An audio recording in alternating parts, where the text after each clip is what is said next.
Hello, everyone. Welcome to Zen and Fanfics. Today we are featuring part 2 of What If Deku Was Class 1A's teacher 7 years earlier?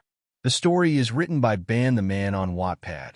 Before we start, please like and subscribe for more content. Now let's dive into the story. Finally, the main event is here. 1v1 tournaments so aspiring heroes can show off their powers to the pro heroes in the best way possible, beating the ever-living SHT out of each other for adults' pure entertainment. The first round is sure to be an interesting one. Hitoshi Shinso of Class 1A versus Nito Monoma of Class 1B, a fairly interesting quirk combination during the waiting PRD. Monoma walked down the stairs of the spectator seats where his fellow students were. During this, he gives Bakugo a slap on the shoulder. "Hey Bakugo, I'm looking forward to beating you and showing our class's superiority over yours." Monoma chuckles, which extremely aggravated Bakugo. "Huh, what did you say?" Bakugo yelled, leaping forward before being restrained by Kirishima and Kaminari. "Just wait till I kick you, but you smug little SHD." He yells all while Monoma chuckles as he walks down the stairs. "Geez, Bakugo, you're awfully easy to argivate." Kaminari lightly chuckles while Bakugo gives him a mean stare. "Sorry man, just saying," Denki said, putting his hands up. Meanwhile, Shinso was walking down to the ring. "Yo, Shinso!" yelled a familiar voice. Shinso turned his head to see his classmate Handa Siro walk up to him. "Oh, Siro, what's up?" asked Shinso. To be honest, they don't really speak much since they're kinda in two separate friend groups, so this is a bit unusual. "So, you're gonna be fighting that 1B kid, huh? We ran into him during the cavalry battle when we found out he could copy quirks by just a hand touch. Ain't that crazy?" Siro explained, which caught Shinso by surprise. "Copying quirks? That's a pretty powerful ability. I could be cooked if he manages to get a hold of me." Shinso thinks, "Thanks for telling me, man. I know we don't talk much, but you probably just saved my skin and kept me in this tournament," he thinks. "No problem, man. Show that but what 1A is made of," Siro says motivatingly in a way, which could make Kirishima cry as Shinso walked away. As the two got into position from the opposite sides of the arena, as Present Mike came to announce the start. "Welcome back, my listeners. Next up, we have the thing you boys, girls, and that little rainbow in between have probably been waiting for. 1v1 fighting tournament. We're starting off strong today with two boys with mysterious quirks." Present Mike started. "In this corner, we have Shinso Hitoshi of Class 1A, and in the other corner, we the star of Class 1B, Nito Monoma."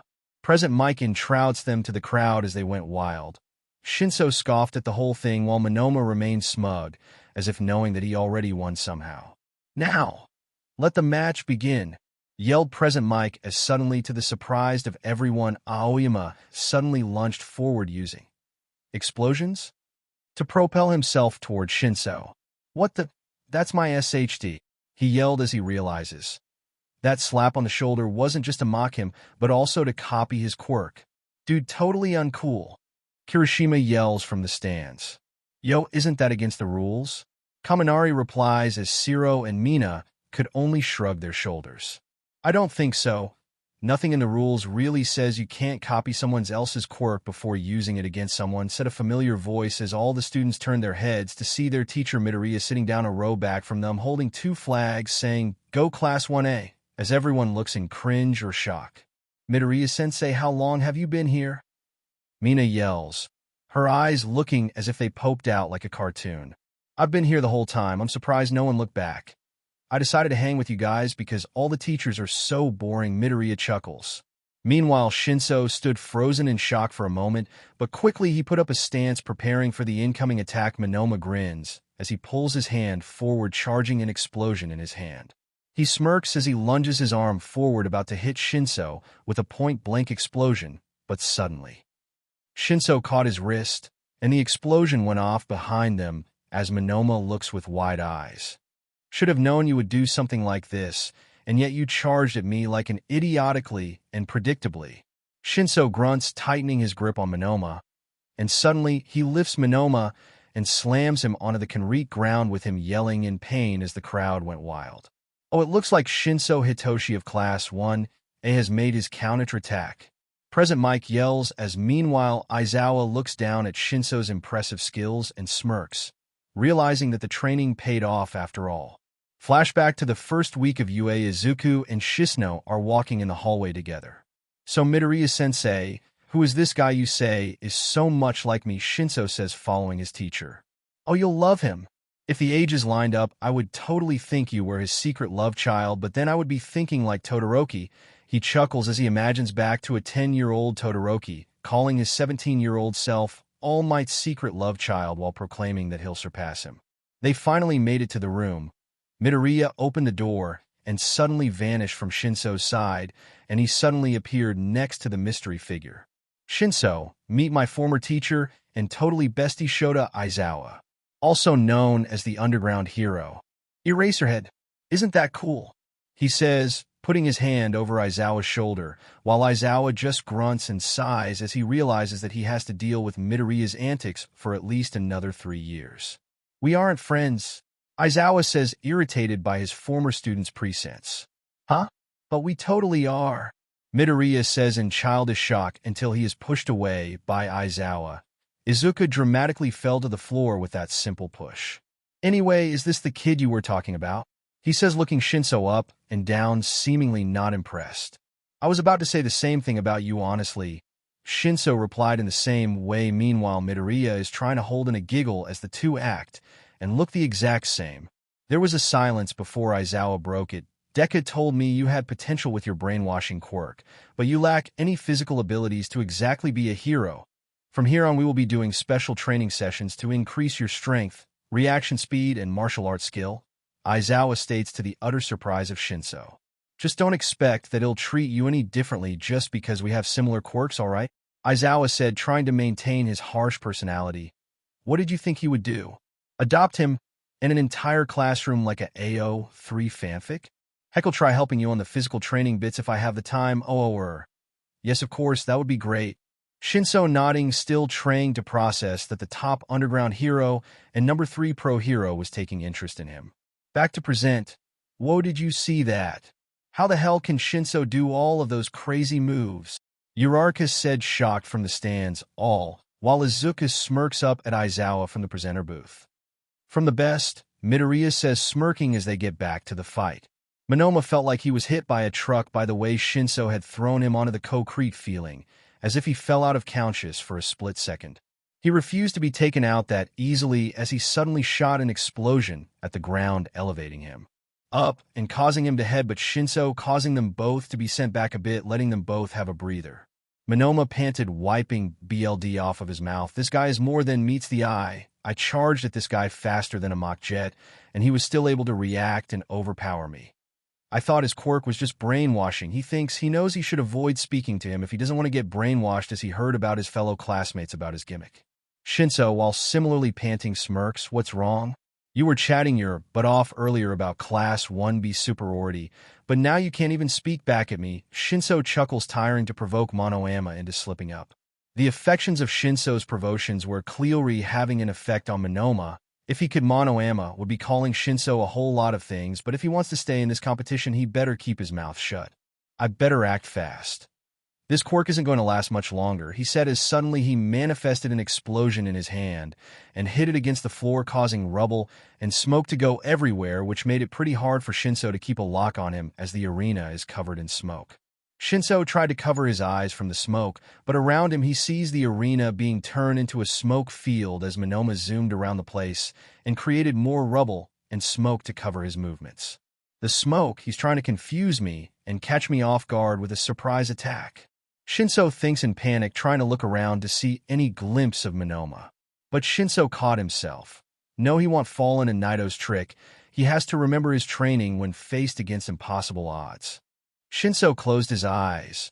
Him looking desperately around would only be useless and make him off guard for 1B student's next attack. Suddenly, from behind Shinso, Monoma burst out of the smoke with one arm raised with an explosion in hand. He swinged it, preparing to hit Shinso directly in the head with it. The world felt like it slowed down for Shinso as he heard Monoma's explosions, and as soon as he felt something on one strand of his crazy purple hair, he acted. Suddenly, Shinso parried Monoma's attack, leading to Monoma missing the direct hit, but the splash damage from the explosion still hit like a shitten. He could barely feel his face. "How dash!" Monoma said, utterly shocked, not even processing that he already lost by saying those words. Stand still, Shinso weakly said as suddenly Monoma felt that he lost control of his entire body. You want to know what your big mistake was, Monoma? It's that stolen quirk of yours. Shinso yells, punching Monoma across the gut, making sure it digs into him. Every fiber, every cell was built from a lifetime of training and battles. But you took it. It's all secondhand. Shinso shouted again, grappling onto Monoma and slamming his body onto the ground. He's going to put everything he has into one final attack. Everyone looked in shock at how far Shinso was going. He could have easily just commanded Monoma to walk out the ring, but he's trying to prove himself that he isn't some one-trick wonder. Monoma pants, laying on the ground after such an aggressive assault. Bakugo isn't but he knows how to throw a punch unlike you. You don't use the quirk's full potential because you didn't build it up, and you'll never learn to think like that, but without actually trying, Shinso says, looking down at the blonde. Monoma gritted his teeth as he tried to leap up and catch Shinso off guard with an explosion, but Shinso dodged it, taking the splash damage to his body head-on as adrenaline allowed him to fight through the pain as he leaped forward and delivered a fist across Monoma's face with such force it sent the blonde flying out of the ring and onto the grass. Nito Monoma is out of bounds. Hitoshi Shinso is the winner. Present Mike yelled out to the cheers of thousands. Shinso looked around panting, hearing the cheers of the entire stadium after such an intense fight. He could barely walk after taking 2 explosions to the near face, as while he was trained by Eraserhead and Deku, he was still human. He smiled as suddenly he fell to the ground, exhausted, all while his classmates from the stands look in shock, surprise, but also joy at their classmate and friend's unexpected victory. The way he stood there just radiated pure masculine energy, man. Kirishima said, shedding a tear. He did good. Bakugo comments with folded arms. He respected Shinso's talent as a fighter, and him beating up the little SHD, who copied his quirk, was a bonus. Shinso and Monoma were quickly rushed away to Recovery Girl, all while Cementos does his work repainting the ring. I feel like I don't get paid enough for this. Cementos comments. After everything got cleaned up from the last intense fight, the sports festival went on with Hanada Shiro going up against Shoto Todoroki. Nice for you to be with us, Shinso. I thought you would be out till the round of fights, Uraraka said, smiling at Shinso next to her. He is bandaged up with an arm sling. Yeah, Bakugo's explosions hurt like a beach, no matter how unskilled someone is with them. Shinso let out a small chuckle. Meanwhile, at the stands with 1B, Monoma was looking embarrassed, covered in bandages, while reflecting on his defeat against Shinso, someone who probably wasn't even in the top 4 strongest of Class 1A, so that made him wonder what the hell Deku was feeding them. In the next round we have Hanada Shiro from Class 1A going up against his fellow classmate and son of the number 2 hero Shoto Todoroki. Present Mike presented the two. Meanwhile, Shiro gulped at the idea of going up against Todoroki. He had better hopes jumping out the ring before it even began than fighting Todoroki head-on. And oh, don't think like that, Hanta. All of your friends are supporting you even if things are bad right now. He thought to himself, looking at the stands at his classmates. While back at the stands, they all had secretly bet on Todoroki, but they gave him a reassuring smile. Hey, you distracted? Wouldn't get far if you keep your head in the clouds, Todoroki said over the ring. Oh, yeah, sorry, Hana said, knocking himself out of thought to get ready for the battle. Now, let's begin. Present Mike yelled as Midnight on the ground gave the ready to begin. Shiro immediately jumped forward, summoning some tape, and suddenly wrapping Todoroki in his tape as he suddenly pulled Shoto towards him, seemingly to throw him out of the ring. Todoroki, before he could let such a thing happen, created ice under his legs to pin himself in place, as he also ignited his fire as suddenly Shiro's body started to feel a lot more hotter. What the? Hot. Shiro yeeps in pain as he felt like he's touching a live oven, but instead of just his hand, it's his entire body. Shiro, quickly thinking, cut the tape connected by his elbow as he pants, sweating all over. He'll need a shower after this, Shiro says, panting. The tape around Todoroki melted as he freed himself. Nice attempt, Shiro. You're a quick-thinking opponent, but unfortunately. Todoroki suddenly created a wave of ice which was sent forward and connected with Shiro, knocking him out of the ring. I'm here to win, Shoto finished his sentence. Hanta Shiro is out of bounds. Shoto Todoroki is the winner. Present Mike declared as the crowd cheered, as it seems like Shoto has already grown quite the fan base. Shoto steps out the ring and walks towards Zero, offering a hand up. Apologies for fire. I needed a quick idea which didn't involve me going overboard, he said. No problem, man. We are all here to win after all, Zero says, winking while panting with sweat. The next round came much earlier since they didn't have to redo the ring as much as last time. Thanks Shinso and Monoma. Here comes another battle between Class 1A and Class 1B with Denki Kaminari going to face. Cozy-eyed Tsuburaya, Present Mike yelled as the two students from opposing classes squared off against each other, with Kaminari putting on a smug smirk while Cozy-Eye gives off a competitive grin. Now on your marks, start! Present Mike yelled as they were giving the sign to start. Kaminari looked worried as the match started. He had no idea what this guy does, plus he is way too plain looking, which makes this harder. He saw Cozy-Eye make the first move with Kaminari raising his fists, ready to go all out with electricity.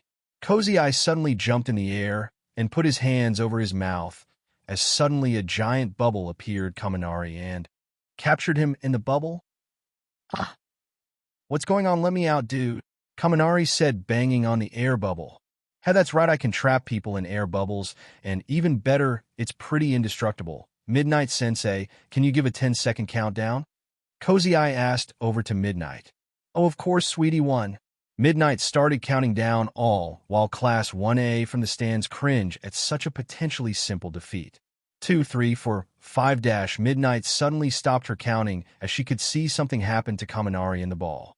What the? Cozy-Eye said, taking a step back. Geez, all this thinking about battle plans and thinking about defeating a guy, I didn't even know the quirk of when I could just go all in, guns blazing. Kaminari smirked as suddenly a bright light covered the ball before the ball was instantly evaporated and electricity came out, going across the entire arena and electrocuting Cozy-Eye. Midnight, who covered her eyes from the bright light, looked over to see Cozy-Eye lying on the floor, fired from all the electricity. He wasn't knocked out, just lying in pain. Cozy-Eye Tsuburaya can no longer fight. Denki Kaminari is the winner, Midnight declared, while meanwhile Kaminari gives the crowd a small thumbs up, trying to recover from using his quirk so close to himself. Honestly, he didn't even know how that would work, but it seems like the bubble doesn't conduct electric, so that's a relief. What an idiot. Jiro sighs from the stands, looking at Kaminari, who was helped out of the arena due to the backfire of his quirk. The next match was quite unethical as Tenya Ida fought off against Mei Hatsum from support studies, who had already left her mark on the companion from the cavalry battle. Mei, due to being from support studies and not having a particularly strong quirk, at least not one suit for battle was allowed her inventions to test out in the battle. Ida rushed in at the start of the battle, assuming it to be a quick victory, but he was far from right. Mei utilized her inventions to perfections, keeping Ida on his feet with things like spider legs, thrusters, and even a net gun not too dissimilar to one Shinso has in his hero costume. Mei was using this battle to show off her inventions to support company execs she spotted in the crowd. It's the perfect place and opportunity after all. Eventually, 10 minutes later, Mei stepped out the ring when she had nothing else to show, which utterly humiliated Ida when he realized he was used as a glorified guinea pig. That was interesting, Momo commented. Interesting? It just consisted of Ida wailing his arms around as Mei turned the whole tournament into an ad. Kaminari spotted. She's got spine unlike a lot of extras, Bakugo commented while looking at Mei leave the ring, which made a lot of his friends raise an eyebrow at the weird amount of respect he is showing. Crazy girl and angry boy. What a combo, Mina said to herself. Meanwhile, Midoriya was still laughing. He had recorded the entire thing on his phone. Ha ha ha, that was great. Tensei is gonna love this when he gets off patrol, Midoriya said, finishing the recording and sending it to Tensei on messages, thinking that Tensei would laugh but if so hard he wouldn't be able to feel his legs. This tournament is starting off great. In a dark, messy room where there was nothing but the TV illuminating the entire room, all while the figure of a blonde teenage girl with two messy blonde buns watching the entire thing. She was watching the sports festival as two students from Class 1A were about to face off against each other. In this next match, we have the pink wonder Mina Ashido going up against the sparkling boy Yuga Aoyama. Present Mike announced on the TV as it showed a close-up shot of the two students prepping to fight each other. As the round started, the shining boy shot his naval laser quirk at the pink-skinned girl, dodging the beams of light with her impressive acrobatic skills. And after the blonde boy's power seems to have overused leading for the pink girl to finish it with an uppercut. The girl sighed, so boring.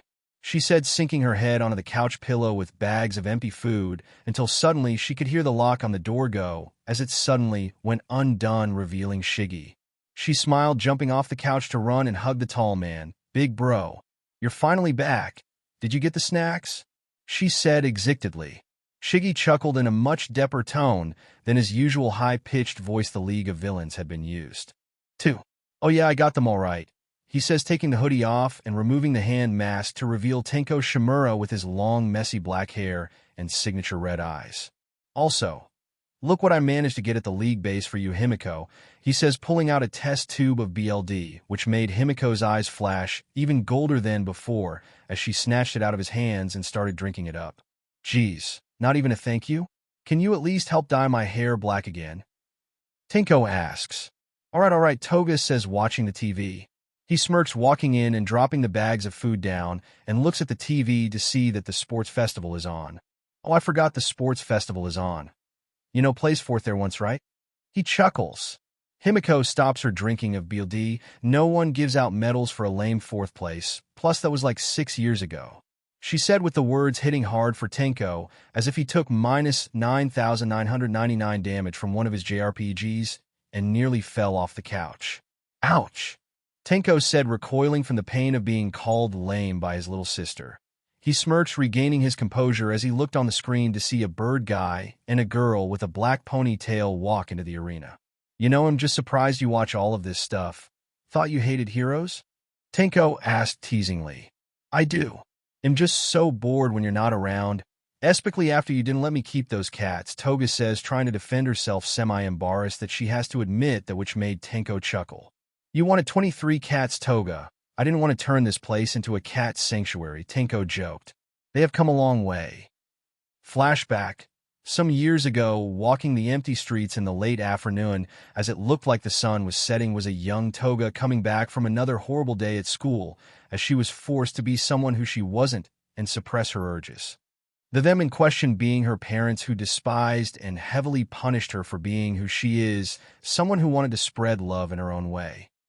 As she made her sad walk, she looked to the playground by the gates of the park, which was empty at this hour, due to the time of day, except for a lone tall figure sitting on the swings looking sad.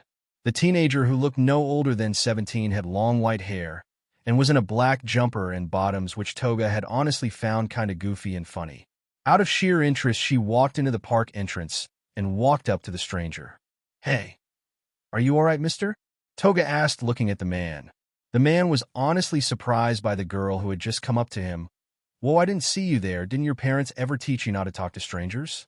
It's really best you learn that, the man said, caught by surprise. Yes, my parents tell me a lot of things, and a lot of things I can't do, she mutters sadly, looking down on the ground as she takes her seat on the bench next to the figure. The man looked into her eyes. He can see the fear and sadness in her eyes, which almost felt so similar to him. Too familiar. What's your name, kid? Name's Tenko Shimura, Tenko says, smiling. Himiko Toga. She replies back. Nice name. You know, kid, I went through something similar growing up. My parents weren't exactly the best, and were very harsh on my own interests, Tenko says, remembering bad memories. They were? How did you get past that? She asked nervously. Tenko smiles, bringing up his phone from his pocket, turning it on, and looking at the screensaver. The picture was selfie between him, Izuku, and you. I had someone to pick me up, he smirks. Toga looks surprised, looking at the man before pausing and staring at the ground for a couple of seconds. I should get going before my parents yell at me, she says, picking up her bag and starting to leave. All right, no more talking to strangers, all right? There are creeps out there, Tenko says, giving her a small wave as she waves back, nodding. Tenko had brightened Toga's day at least a little bit, seeing someone who had known what it felt like be treated like she was. The next day, after while Tenko was walking through the park, he spotted Toga again walking towards him. How you again, kid? You never learned your lesson about trusting strangers? Tenko asks. Yeah, it's just that. You're very nice to talk, better than my mom and dad.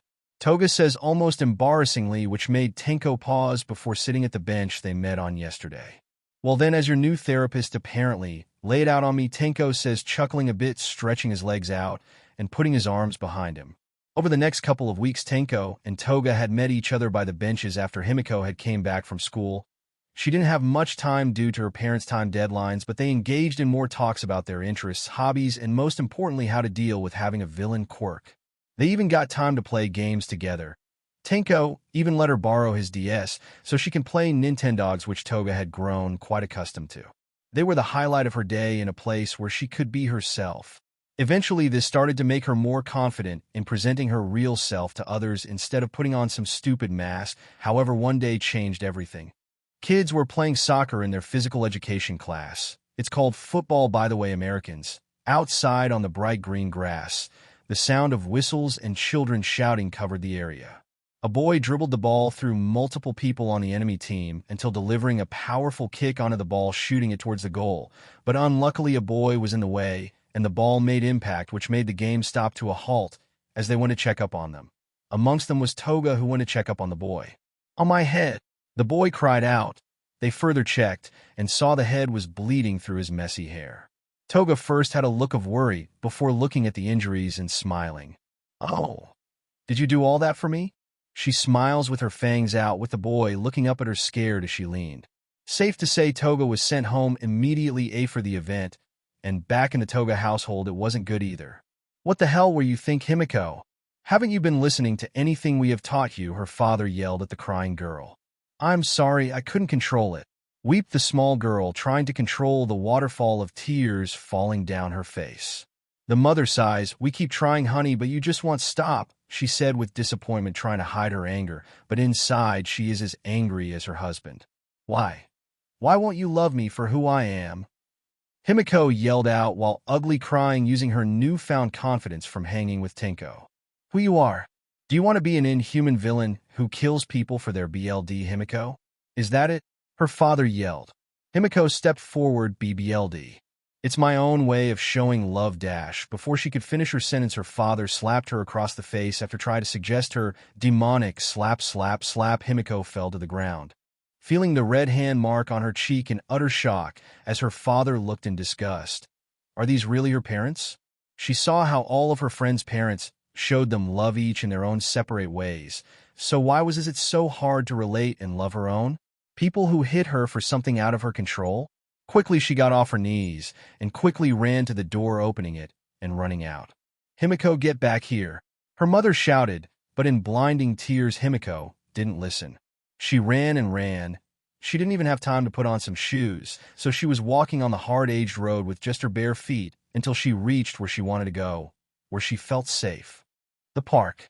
Tenko was waiting at the park, wondering where Himiko was since she would have been back from school by now, plus he really wants his DS back. Until he could hear a distant cries as he looks and sees. "Toga! Toga! What's wrong?" Tenko asked, getting up and approaching her. Himiko couldn't do nothing but cry, but through the whimper she muttered out, "And my parents hit me," she cried out. Tenko looked at her and saw the slap mark on her cheek. It unlocked dark, hidden memories for Villain.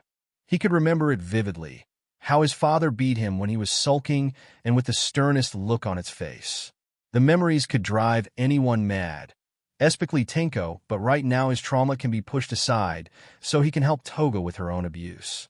Tenko quickly pulled her into a hug with his 8 fingers as she held on to dear life, gripping his hoodie. Maybe this time Tenko can be the one lending out a hand like Izuku did all those years ago, except in his own way. "It's all right. Take a deep breath. I'm going to take you somewhere safe for a bit," Tenko says, picking her up with all 8 of his fingers, and he starts walking somewhere with her. "All right. I trust you," Toga says, gripping the fabric of his clothing harder. After a 10-minute walk, he walked into an alleyway before putting her down. "All right, Toga, we're here. Now in here I sort of have to keep a low profile, so I have to have a secret identity of sorts." "A secret identity?" Toga looked baffled. Tenko chuckled as he pulled a hand mask out of his pocket, placing it on his face, and pulled up his hoodie.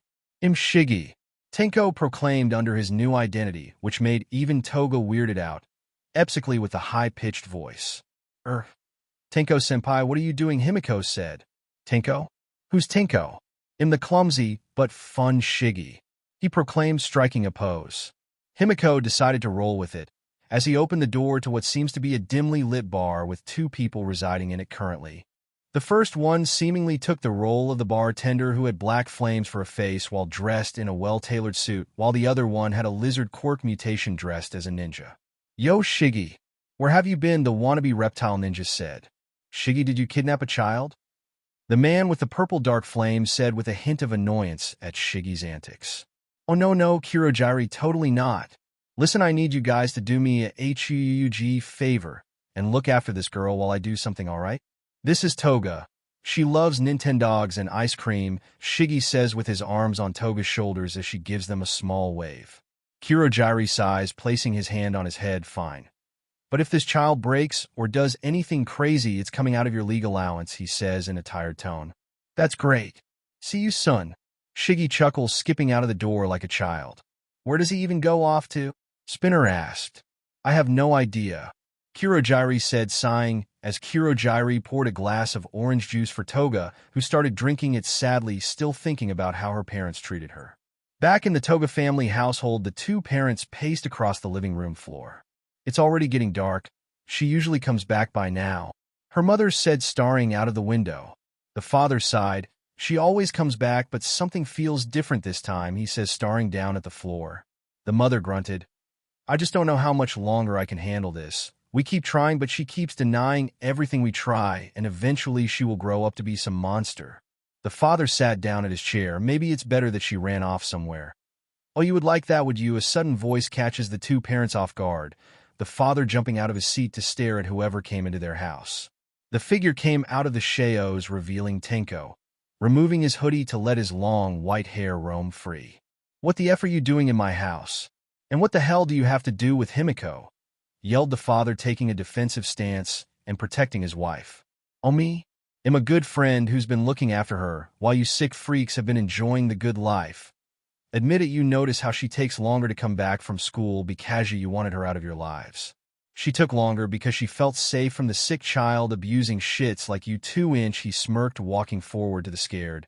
The mother tries hiding that she is calling the authorities, but Tenko suddenly pulled out a pistol in his pocket and shot the phone out of her hand as it's dropped to the floor in shock.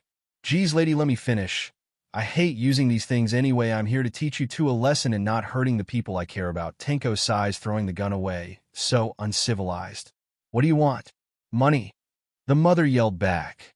Tenko chuckles. "I don't want money or any of that, SHD. If there is anything in this world I hate more than the toxic society we live in, it's abusive parents," he yelled out as he suddenly vanished from their sight, only to reappear mere inches away from their faces, dusting them away.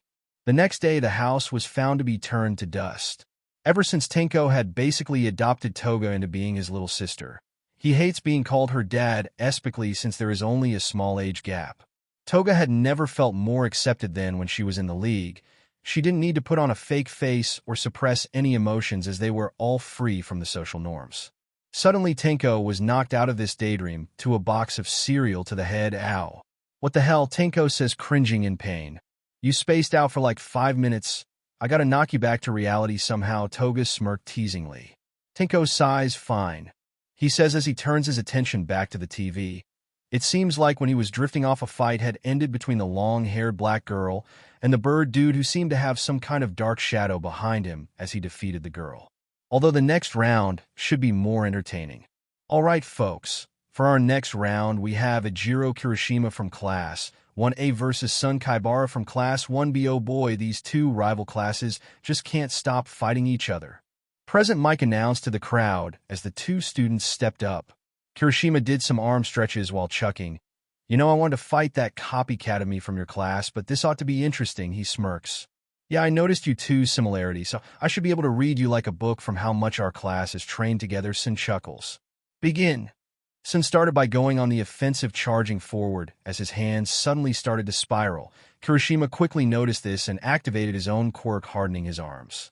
Sun stabbed his arms forward as Kirishima blocked his face with his fist, the spinning grinding against his hard skin as he kept drilling forward, keeping Kirishima constantly on the defense, even forcing his body back and closer to the edge of the ring. "SSHD. He's gonna knock me off, and my quirk can't keep up for long. Guess I'll have to bet it on one move." Kirishima grins as his worried face turns to one of grinning. In the crowd, Mina could be seen cheering on her best friend. Yeah, that's right, Kirishima knocked that Generico out of the ring. Mina says getting competitive all, while Midoriya laughs as he observes Kirishima's process in the fight. Kirishima suddenly pushed Sen off of him as he opened his arms as if asking for a hug. Come on, you want to hit me? Then hit me, Kirishima smugly says, which Sen smirked at, thinking it as overconfidence. Well, if you're offering, Sen says, charging forward with his quirk, and it connects. As Kirishima groans in pain, it looks like he is actually going to win, but suddenly Kirishima pulls him into a bear hug. What? You think I was going to hand you the win?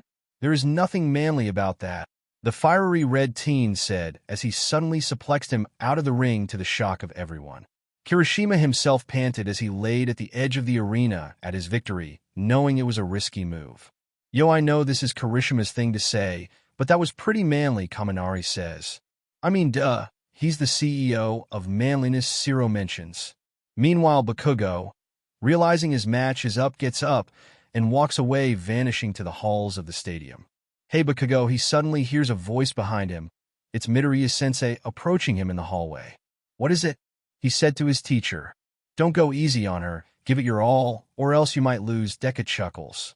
Bakugo laughs. What, you think I'm going to lose to Round Face? He says, looking away. Deka smirks almost threateningly. By the rate you're going to just might. So do what your teacher says and give it your all, or else you will never prove yourself to be stronger than Todoroki, he says in a manipulative tone, suddenly right in Bakugo's ear, as if he wants to see two of his students do their best by any means, even if it means poking the angry blonde bear, which of Katsuki Bakugo. How why you dash? Bakugo turns around angered, and with an explosion in his hand, but as he turns around he sees Midoriya had vanished out of thin air. Bakugo shrugs. You better run, he says, slightly shocked from the whole interaction. Bakugo had saw glimpses at the USJ incident that Midoriya might have a few screws loose. Was that really the same Izuku Midoriya, who had babysit him, played video games together, and the one he cheered on at the sports festival when he was fanboy?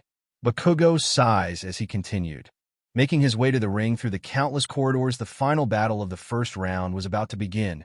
Ochako Uraraka versus Katsuki Bakugo, but it seems like it would be a total stomp in Bakugo's favor. Right? Bakugo thinks that, Uraraka doesn't. But Midoriya-Sensei? Well, he will let the fight speak for itself. In the arena seating area, Class 1A were debating how this fight would go themselves. I don't know, Uraraka is tough, but Bakugo is an entirely different animal, Zero says. Hey, give her a chance. You were talking the same SHD about Shinso not so long ago, yet here, he stands a victor over that crazy blonde, Jiro says. Shinso turns to Zero with an evil grin. Oh really? Had that little faith in me? He says, cracking his knuckles. Zero jumps back, putting his two hands in a T position. Hey, wait. I didn't say such a thing, Kirishima coughs, getting closer to Zero's ear. Cerebro, I really doubt your case when argued against the person with super hearing. Zero paused in silence. All right, fine. I thought you were cooked beyond belief. I didn't know you trained like Batman for this. Zero defends. Shinso puts down his fists. Fine. The match is starting soon anyway, he says, sitting back down. As Uraraka walked through the tunnel and into the middle of the stadium, she prepared herself, remembering what is at stake here. I need to do this. For my family's future and Deka-sensei, she thought to herself. She wanted to make her family proud so they know that she will be able to look after them if their business goes broke. She wanted to make Deka-sensei proud as her inspiration for heroism, even if it's him just giving her a small smile like he did when he saved her when she was 10. Ever since that day, she was a massive Deka fan, watching all of his interviews on TV and listening to all the advice he gives out to viewers like her. Heck, it even got her training by attempting to lift large pieces of junk at the beach. She looked at the stage, seeing her opponent Katsuki Bakugo. Bakugo was always seen as the strongest in 1A alongside Tokoyami and Todoroki, which made her chance at victory small, but not impossible. As she stepped into the ring, she saw the mean glare of Bakugo stare into her soul. What made him so pissed off about her? He didn't even know her name like 30 minutes ago, just calling her round face. Just to be clear, I'm not losing to an extra like you, so don't expect me to pull any punches, Bakugo told her harshly. Uraraka gulped. I know that. I would be upset if you didn't give it your all, she said, standing tall. Katsuki smirks, as if proud of her statement. Well, all right then, he says, cracking his knuckles. Well, ladies, gentlemen, and that rainbow in between, the final round of the first round is here between two fellow classmates of Katsuki Bakugo and Ochako Uraraka.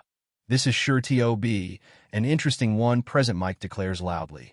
Meanwhile, Deku stands arms folded, looking down at his two students, wondering who would win. Now, let the match begin, Present Mike declared, full of excitement. Bakugo suddenly launched himself forward with his own explosions at massively hypersonic speeds. Shinso looks in awe at his speed. He is way faster than Monoma was wielding the same quirk. If he was placed against Bakugo, no amount of training would have been able to help him parry those attacks like he did with Monoma's. Uraraka, upon seeing Bakugo approach her, quickly ducked out of the way of his explosion-filled right hook.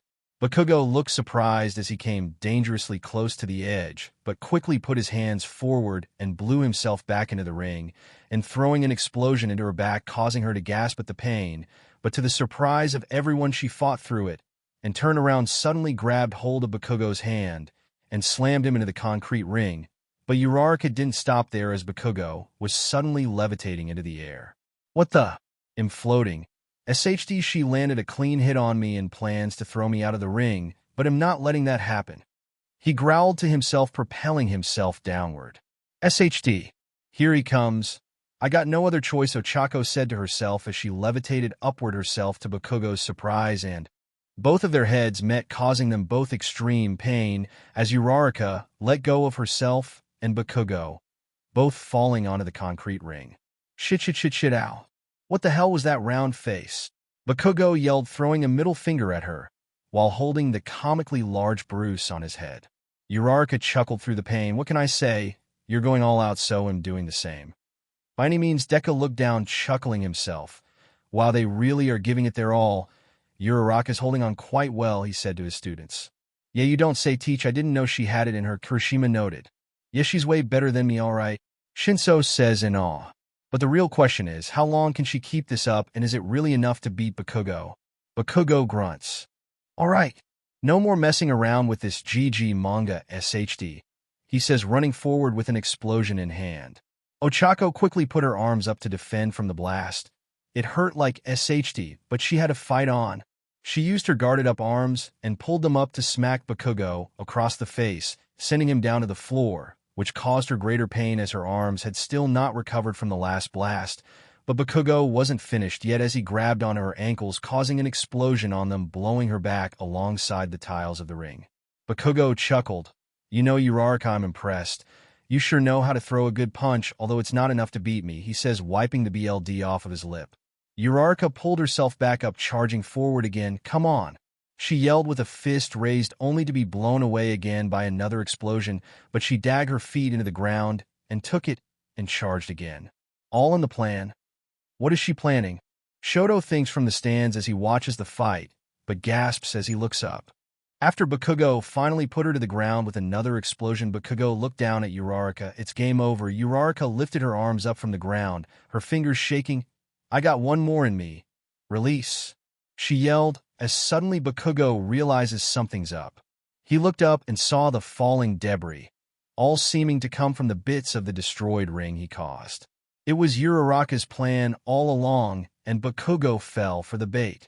Quickly, he put his arms up, charging an explosion and suddenly destroying all the falling debris, and yet Uraraka still wasn't down, as suddenly Bakugo felt Uraraka tackle into him.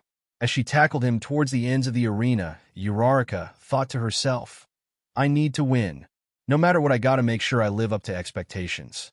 I need to, but Uraraka felt her thoughts fading as her tackle quickly lost momentum and she fell unconscious, sliding off of Katsuki and onto the floor. Bakugo looked down in shock, trying to comprehend that this seemingly bland girl gave him a good run for his money. Finally, he chuckled. You did good, Ochako Uraraka. Nearly had me there, he said as he started to leave the ring, putting his hands in his pockets. Ochako Uraraka can no longer fight. Katsuki Bakugo is the winner. Present Mike declared to the mixed applaud of the audience. Some hyped from the fight, while some are worried for Uraraka's health as Uraraka is pulled out on a stretcher, presumably to Recovery Girl's room. Sheesh, that was brutal. Hope she is okay. Mina says, looking down at the ring, worried. Don't worry, she'll be fine with Recovery Girl around. Deku reassures his student, remembering all the times he had to go to Recovery Girl's office in his first year. After an event like that was a showstopper, but the festival must go on as the next set of round was announced. Shinso gulped, realizing the next round was him versus Todoroki. I'm cooked, Shinso says, covering his face with his hands. Come on, I'm sure you will be fine. You showed that blonde guy from 1B who was boss, so I'm sure your chances are a lot higher than you think, Kirishima reassures, ever the shining sun of positivity in 1A. I won't use my flames if you want, Todoroki offered, being unable to read the room. A pity win is worser than a absolute defeat. Come at me full force if you're being like that, dash. Shinso yelled back at Todoroki's attempt to ease him, but quickly covered his mouth, realizing he was basically signing his death warrant. Oh, okay, Shoto said, albeit confused as he left the stands to go to the ring. Shinso sighs as he walks down himself, knowing his chances are basically zero. After some cleanup of the ring, due to the damage caused by Uraraka's fight against Bakugo, the next round of battles was on the way. Welcome, ladies and gentlemen, to the next round of fights. In this round, we have the underdog Shinso Hitoshi going up against the son of the number 2 hero Shoto, Todoroki. President Mike announced as the two of them walked into the ring. All right, Shinso, maybe you can slip him up and you will have this win in the bag, Shinso thought.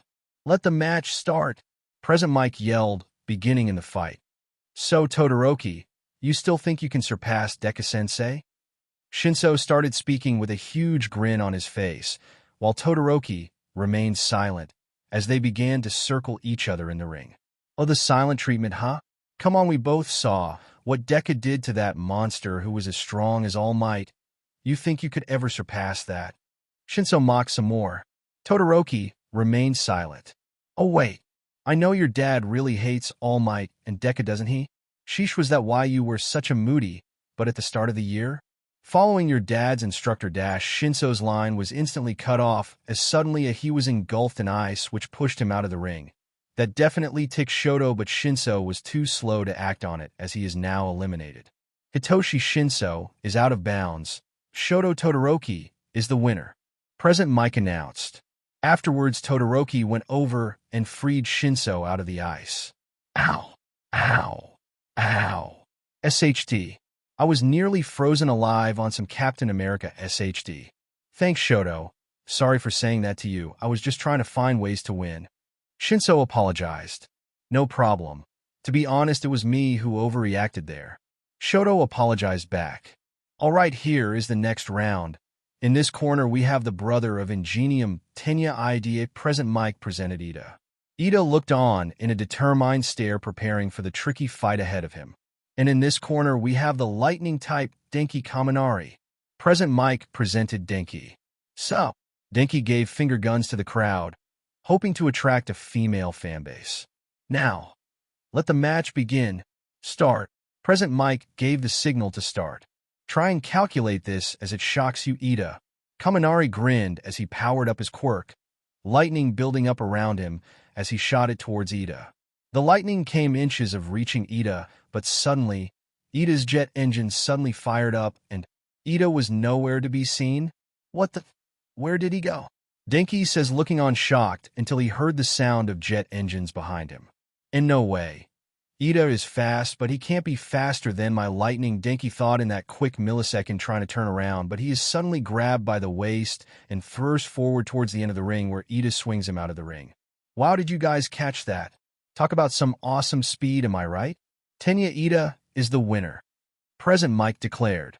Meanwhile, Deku looks on impressed at how far the little brother of Ingenium has come since he met him as a kid. Sheesh, talk about a quick fight. And here I was thinking Shinso versus Todoroki would be taking the cake for the quickest fight, Mina said in the stands. I think your fight will take the cake when you get stomped by Tokoyami in a bit, Bakugo says with his arms crossed. Hey! Mina yelled back, offended in a comical manner. I mean, yeah, Bakugo was right on the money. Mina began the fight, throwing acid at Dark Shadow, but the Shadow Quick was easily able to dodge the attacks and push Mina to the edge, where she ultimately fell out of the ring. Mina Ishido is out of bounds. Fumikage Tokoyami is the winner, Midnight declared. Ah, come on, Mina said, annoyed at her loss. Don't worry, kid. You had a good run, Midnight said, trying to comfort her after her loss. This next round is an interesting one. The two heavy hitters of 1A going up against each other. The hard-skinned Ejiro Kirishima going up against the exploding wonder of 1A Katsuki Bakugo. Present Mike announced, "Hey Baku bro, I'm winning this one," Kirishima said, confidently pumping his fists together. "TCH, whatever makes you want to fight me, I guess," Bakugo sighed. "Let the match begin," Present Mike said, announcing the final match of the second row of battles. Kirishima charged in with a right hook, which Bakugo barely dodged. Bakugo stayed on the defensive until suddenly a blow scrapped across his cheek, leaving Bakugo with a red cut across his cheek. "TCHYU," Bakugo yelled, firing an explosion at Kirishima's gut as he's pushed away from Bakugo but still on his feet. "Had that sting, but your gimmick ain't gonna work on me, explosion boy." Kirishima chuckled as he went in on the attack again. Bakugo and Kirishima went blow for blow. Kirishima went in for an elbow strike, but Bakugo responded with an even bigger explosion, and as the fight went on it was clear that Kirishima was losing the edge as his quick couldn't last forever. After being hit with an explosion again, Kirishima was struggling to keep on his feet, which made Bakugo chuckle. "You're tough, but nobody is tougher than me," Bakugo yelled before suddenly rapid-firing explosion after explosion point blank at Kirishima, and after one final explosion. Kirishima was left twitching, unable to stand up in the middle of the arena. Kirishima can no longer fight. Bakugo Katsuki is the winner. Midnight declares to the cheering audiences. Deku looked from above, proud of Bakugo's improvement in the past month. With his mindset back, then Deku Honsley couldn't see him even beating Uraraka, but after Bakugo has learned to live with other students with amazing quirks, he has turned out to be quite the fighter. Deku is looking forward to seeing the next set of rounds. The semifinals were on the way, with each deciding who will be the final two, with it fitting that the final four are the strongest students in class. 1A all, while Izuku monitors his students' process. After a moment of wait, the next opponents were announced. Tenya Ida versus Shoto Todoroki, the board announced. Tenya let out a silent gulp at the idea of fighting Todoroki. Todoroki was so much stronger than him, and one slip-up could mean instant defeat. Especially with his eyes, he can completely immobilize him and end the fight right there. Tenya takes a deep breath as he walks towards the entrance and into the main stadium, hearing the overwhelming noise of the crowds as his heart beats faster and faster, realizing what he's fighting for. He is the brother to Ingenium, and he will not let his family down. Finally, he stood face to face with Todoroki in the ring. Welcome back, folks. These two matches will decide the final two students to reach the final. Present Mike announced to the crowd. In this corner we have Blink, and you miss him, star of 1A Tenya Ida, and his opponent is none other than the person who has been doing nothing but slamming the competition. It's Shoto Todoroki. Present Mike preset the opponents to the crowd as they all cheered, knowing that it's all building up to one final explosive event. After several seconds of build-up, "Start," Present Mike announced, and as soon as he said the word, Ida's jet engines suddenly burst into action, and before Todoroki knew it, Ida was right in front of him with a foot about to smack him in the head. Todoroki quickly crouched to dodge the attack, and while he was crouched, he put his hands to the floor, quickly freezing the area of the ring they were in to halter Ida's movement. Ida, realizing he would be put at a disadvantage in this situation, quickly boosted out of that area of the ring. Shoto, sensing the opportunity, sent waves of ice at Ida, which he dodged and flipped out of the way of each of them. Whoa!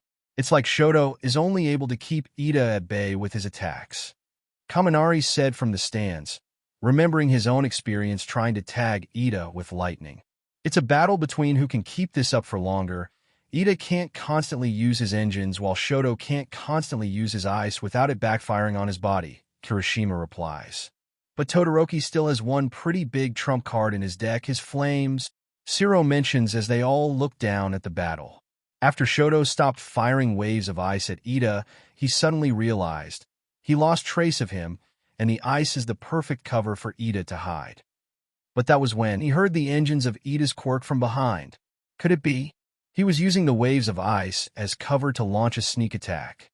Ida grinded his teeth as he rushed to grab Shoto's back. This is it. They'll grab him and then throw him out of the ring, he thought to himself in the moment, but just when he was about to grab hold of Todoroki, Todoroki used his flames and burned Ida's hand so to stop him from grabbing onto him. In a panic, Ida quickly tried to kick Shoto over the head, but before it could land, it suddenly frozen all over his leg and quickly spread up. You panicked, Shoto said coldly as Ida laid frozen. Tenya Ida is no longer able to fight. Shoto Todoroki is the winner. Midnight declared as the battle was declared over. After Shoto helped Ida out of the ice with his flames. Sorry about that. You nearly had me there, so I had to bring out all the stops, Shoto said, helping Ida up. Right. No problems, Ida said, pulling up his glasses to cover his face. Shoto can tell he isn't take the loss well. Afterwards, Todoroki arrived back in the stands. Todoroki? But where's Ida? Uraraka asked Shoto, but the Ice Fire user simply looked down. He said he needed to attend to something. I don't know what's up with him, Shoto shrugged. Dean, I know he wanted to make his family proud by winning the festival, but I hope he's taking the loss well. Shinso butts in. Izuku looked down from the seats below at his students discussing Ida. To be honest, he is rather curious too, so he decided to do some investigating of his own. Izuku vanished from the seating area and reappeared in the corridor to see Ida on the phone. Ida. Midoriya said out loud to gain his students' attention. Ida lightly jumps at hearing his sensei turning around, but hiding his face. Midoriya-Sensei, what's wrong? He said with his voice having restrained emotion to it. Midoriya paused before speaking. I should be asking you that. What's wrong is this about losing to Todoroki? Come, you did your bets out there, dash. It's not about that. Ida suddenly yelled out, cutting Midoriya off. What's this? Ida being rude. And my brother. He is in crucial condition, Ida said as tears started to fall down his face. Midoriya eyes widened. No. Not Tensei. Anything but. Wait. What? Midoriya dropped the happy-go-lucky teacher facade and got serious. Ida is caught off guard by his teacher's sudden snap but carries on, and my parents just phoned me. They said he was on a mission against the hero killer and lost. Ida said. Deku clenched his fist. Stain. He said with gritted teeth. Why didn't he get notified that he was heading out to fight the hero killer? He could have done something. He should have done something. He lost Tenko, Aoki, and now Tensei. Where is he located? Deku said after a long moment of thinking about the past. They said he was located in a hospital in Ho's Dash. Before Ida could finish his sentence, Deku suddenly vanished to his utter shock. Midoriya-Sensei? Ida said, stunned. Microseconds later, Deku appears in Hosu Hospital to the shock of the people. In the hospital's waiting room. My God, it's the number 3 hero Deku. I'm a big fan. Can you sign this? The room got loud, but Deku simply ignored them all and walked over to the woman at the desk. Do you know where Tensei Ida is located? I'm a friend and co-worker of his. Deku asked her, trying to act kind in his current stress about Tensei's health. Oh, sure, sir. He's on the 3rd floor to the right at the end of the hallway, she said, looking down at her computer. Deku gives a small smile. Thanks, Dash, he said before vanishing and instantly appearing in front of Tensei's room and taking a deep breath before walking inside. As he enters the room, he sees Tensei and Tenya's parents waiting by his bed. Hello, Mr. and Mrs. Ida. Midoriya introduces himself as he walks in, as he gets a good look at Tensei's condition, and it's not good. He's covered head to toe in bandages with his legs held up.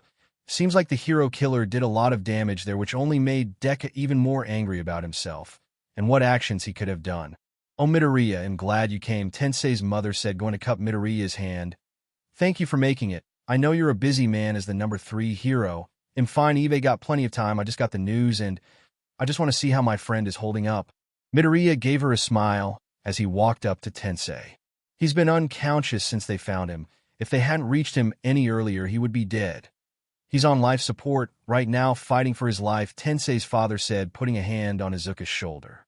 It's strange. Usually when Stain goes out and attacks heroes, he only leaves them injured, but it's enough to survive so they can spread the word of Stain and his deranged movement. But it's unusual, Izuku says with growing anger and confusion.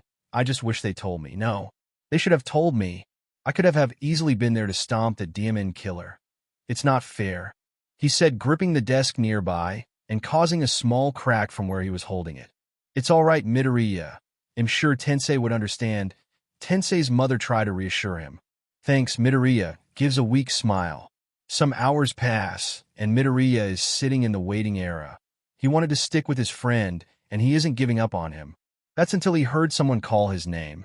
Midoriya-Sensei. Midoriya turns to see Tenya, changed back into his UA uniform, walking to sit next to his teacher. Aida, you're here. Sorry I left you behind back there. Midoriya smiled at his student. It's no problem, Midoriya-Sensei. I understand that you and my brother had a strong relationship, Tenya replied. So, how did the festival go? I saw that Todoroki beat Bakugo in the last round. Sheesh, that must have been a wake-up call, Midoriya chuckled, trying to implement a bit of humor in this dark moment. Yeah, it was nice. Even if I had to rush here on a bullet train, Ida gave a small smile. While they both wore a smile, in reality, both of them are just trying to hide their anger and loss as they sit there. One of them better than others as Midoriya sees Tenya's tearful eyes. I can't believe Stain would do that much to my brother. Tensei was a true hero to thousands, so why him? Stain needs justice, he said as he clenched his fist. Midoriya quickly took note of it. Hey, listen, Ida. I've been in the same situation as you before. There was one battle where I thought I lost everything and it tore me apart, and it consumed me. I don't want the same to happen to you. Midoriya starts, putting a hand on Tenya's back.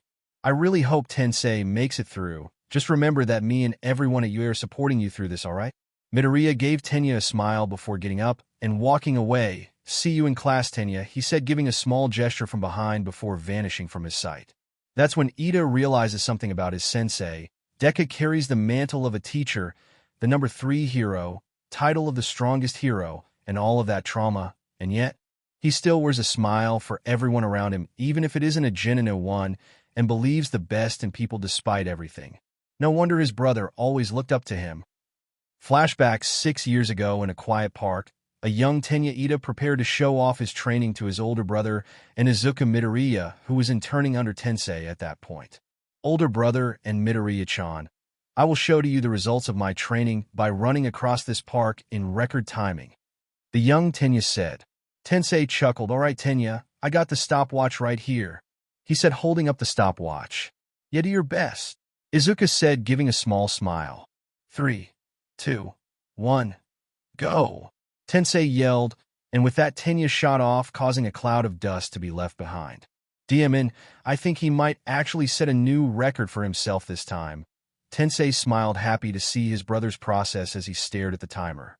Ah yeah, Midoriya said passively, although his demeanor was noticed by the pro-hero. Hey Midoriya, you doing good?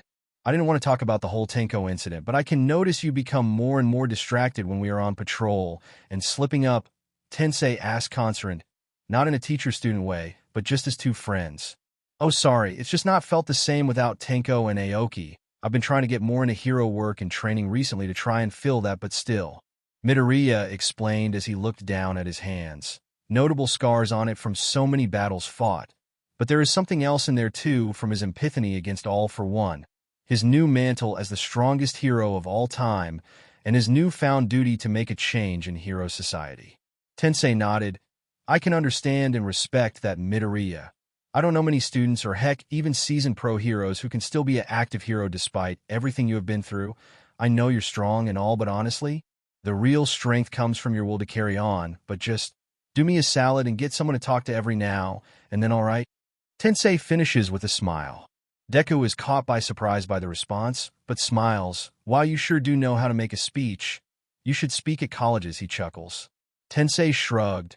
I don't know about that, haha dash. His thought were cut short when they heard of the sound of Tenya running head first into a tree, comedically slamming into it. Apparently he still hadn't learned how to turn right. Present some time had passed since the festival had ended. UA had let their students have some days of rest after such an intense festival, but also with upcoming new challenges on the horizon. The students of 1A walked into the classroom. Amongst them was Bakugo with his hands in his pockets. As he took his first steps in the classroom, he suddenly locked eyes with. Half and half, Bakugo said, gritting his teeth as he walked towards Todoroki's desk. OSHD, he's pissed still, Mina chuckled as he saw him walk past, looking on with a hint of excitement at seeing the drama. I thought Bakugo would take it better, honestly. Sue ribbited. Todoroki took notice of Bakugo walking towards his desk and sighed. Morning to you too, Bakugo, he said with a rare sense of humor. Listen, just because you're on a high doesn't mean you're safe, got it? I'm just gonna train harder and harder, then take my place back at the top, got it? Bakugo yelled out. I would like to see that, Todoroki said, nodding back as the two of them had an unspoken agreement to beat the other one day. I'll look at you two establishing your rivalry. Suddenly Midoriya appeared out of thin air, sitting on Todoroki's desk between the two of them. God, I suddenly jumped Bakugo, as he suddenly threw an explosion at random which happened to be Midoriya's face, causing a gust of smoke to cover a portion of the classroom, leaving everyone coughing. As the dust vanished was Midoriya still sitting in his desk. He didn't even have a scratch on him, and the only thing it caused him was confusion. I got it, don't do the jump scare thing in front of Kaken, got it, Midoriya said, pulling out his notes and crossing the angry but Pomeranian little brother out in red filter pen on the people to jump scare list. I knew he was doing it on purpose. Kaminari yelled out. Deku chuckles as he walked towards the board, clapping his hands together. Anyway, welcome back, class. Today, the exciting part of your hero journey is here. Hero names. Deku Exictity proclaims. Oh, for real? Finally. I've been thinking about that, Uraraka said, exicted. DMN already? If I had known we were picking names so early on into our year, I would have thought of one already, Mina said, swinging on her seat. Suddenly someone kicked through the door. Midoriya suddenly felt tense as he realized who it was by the crack of the WHB, which sounded uncomfortably familiar. And don't forget him here to help. I think my judgment is far better than Dekus over here, she said, pointing to Deku, while he just looked away, puffing his cheeks. Oh really? Why is it always us pros trying to stop young heroes in training being creative? Dekus said, crossing his arms. TCH, don't start acting all high and mighty when, if I remember correctly, your initial hero was Mighty Boy, Namiri said, looking smug. Midoriya stuttered, not having a comeback as the class engulfed in laughter, some hiding it better than others. BFFF, Mighty Boy. Demon, I knew he was a All Might fanboy, but geez, Jiro chuckled. I find it cool, Uraraka said, ever trying to support her favorite hero. Sure, of course you would say that, Shinso replied to Uraraka, rolling his eyes.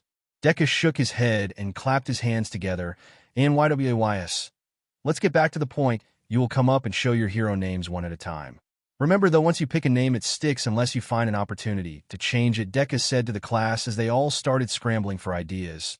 Chatter engulfed the classroom until sometime later each of them came to the board with their own ideas for hero names, with each of them being graded by midnight and Deku based on if they are appropriate or not. Here I go. Shining hero. I cannot stop twinkling, which means you cannot stop my sparkles. Aoyama proudly declares to the class and teachers. It's a mouthful, but it works. Hero name, Alien Queen, Mina said, smirking. Copyrighted. Try something else, kid, Midnight replied. Oh really? Come on. Let's see her. Pinky, Mina yelled, hoping it would stick at least, and it did. Then, it'll go too. Sturdy hero, Red Riot. Kirishima introduces his hero named Jiro, came up and placed her board on the desk for everyone to see. Hearing hero. Earphone Jack, Shoji went up, Tentacle hero. Tentacle, Siro pick, Taping hero. Cellophane Ojiro went up to the board, Martial arts hero. Tailman, Sweets hero. Sugarman Sato said, it's straight to the point. Kaminari went up next, Stun gun hero. Charge bolt, stealth hero. Invisible girl. Hagakure said, a plain but simple name. I hope I don't bring shame to this name. Everything hero. Kriati, Yayarozu presented. To the surprise of everyone, Shoto Todoroki, essentially the strongest people in the entire class, went with his own name, Shoto. Huh. You aren't going to do anything flashy or cool? Deku asked, surprised, but Shoto shrugs.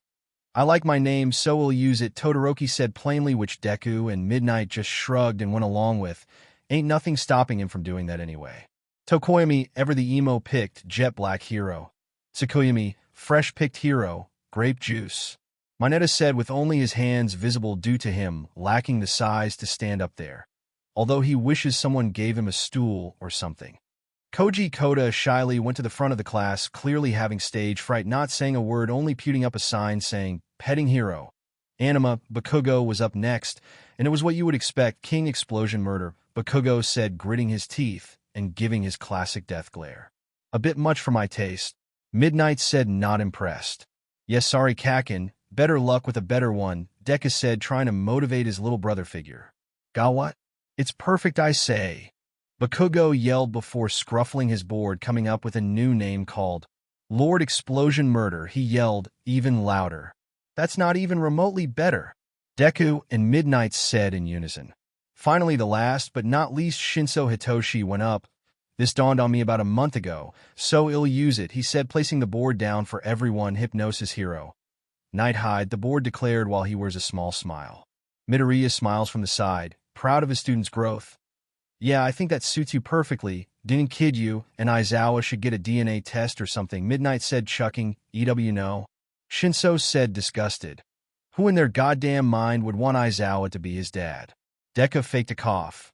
Anyways, alongside your hero names, you will be interning with a hero who is interested in you and your quirk, Midoriya carried on looking. Your mentor is based on if they decided to invite you to intern with them, most of which will be decided by your performance at the sports festival, damn it. I hope there would be invites left from the people who didn't make it to the 1v1 battles, Jiro said, playing with her ears.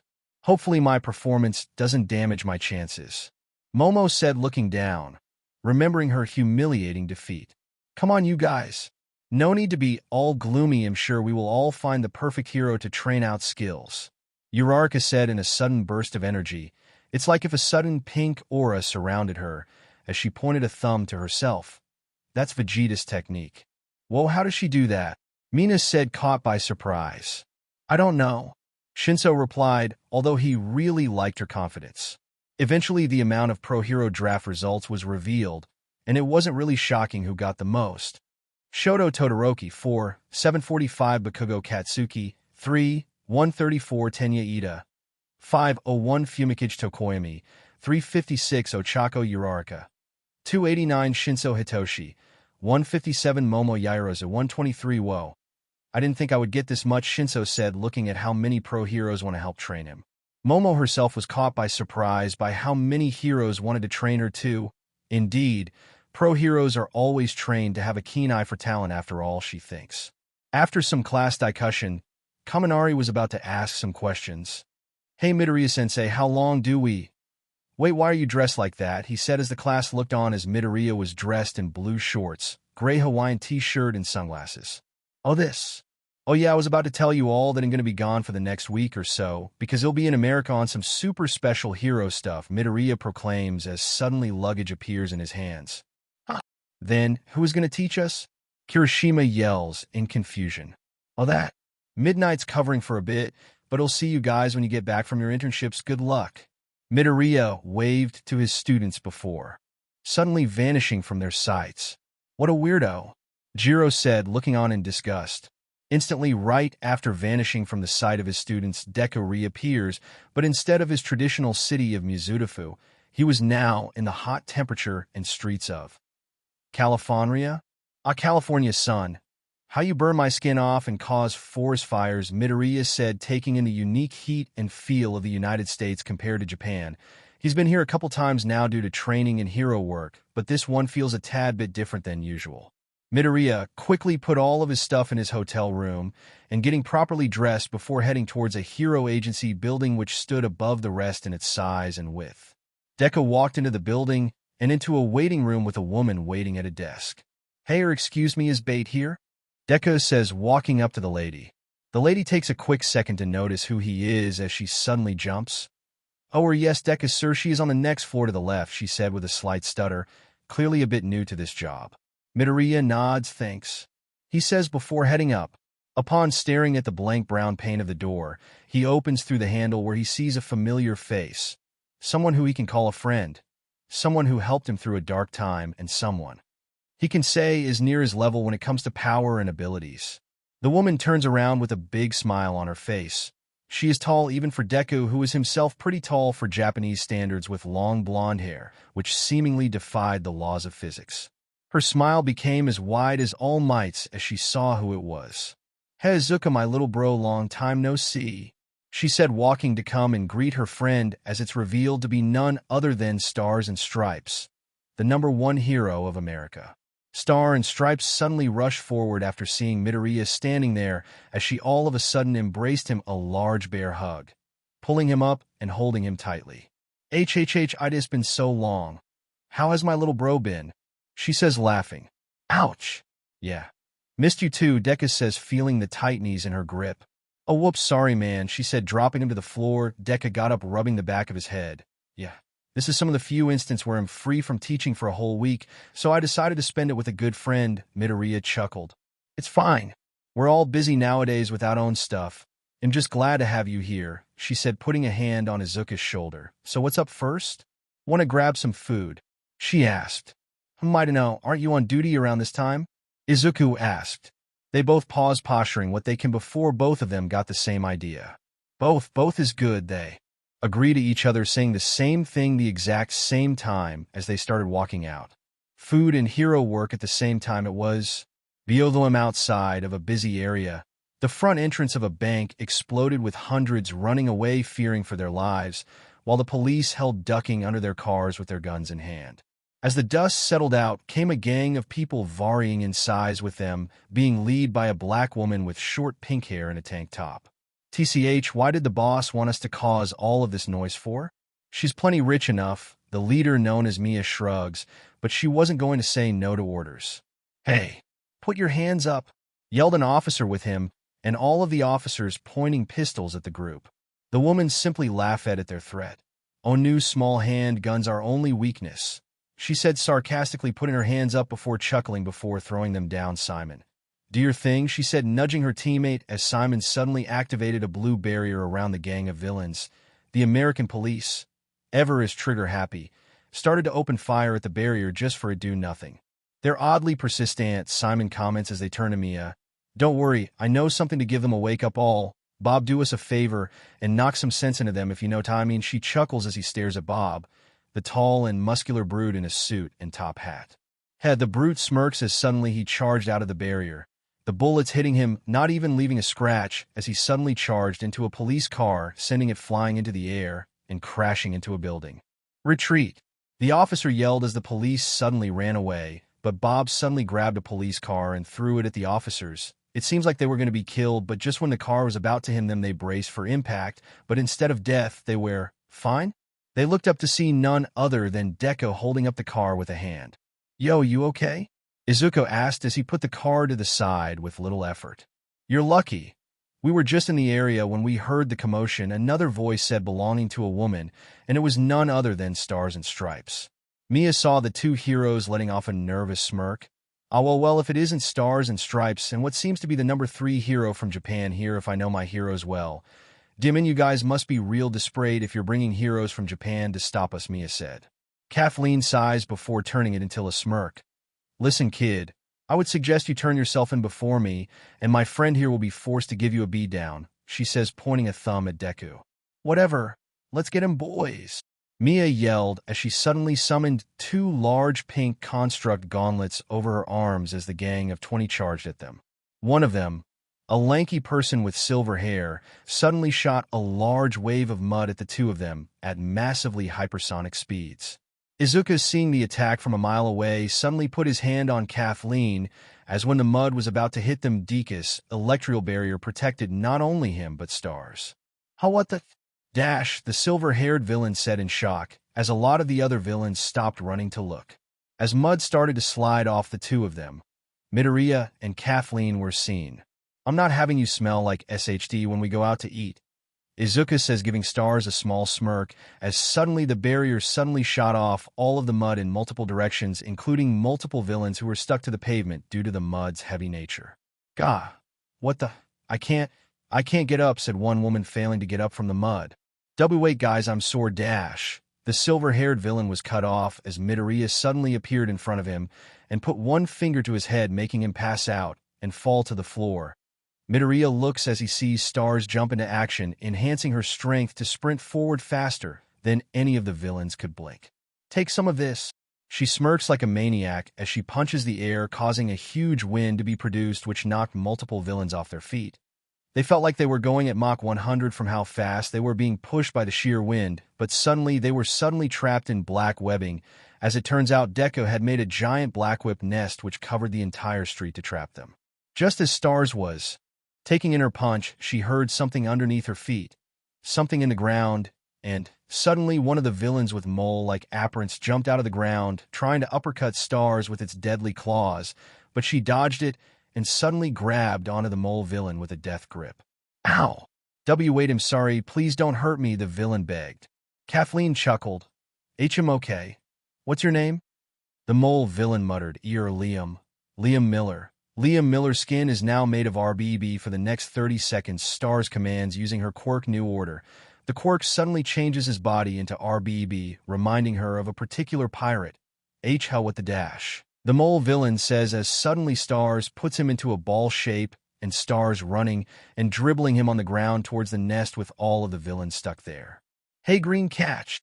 Stars yells as she throws the RBB villain like a ball.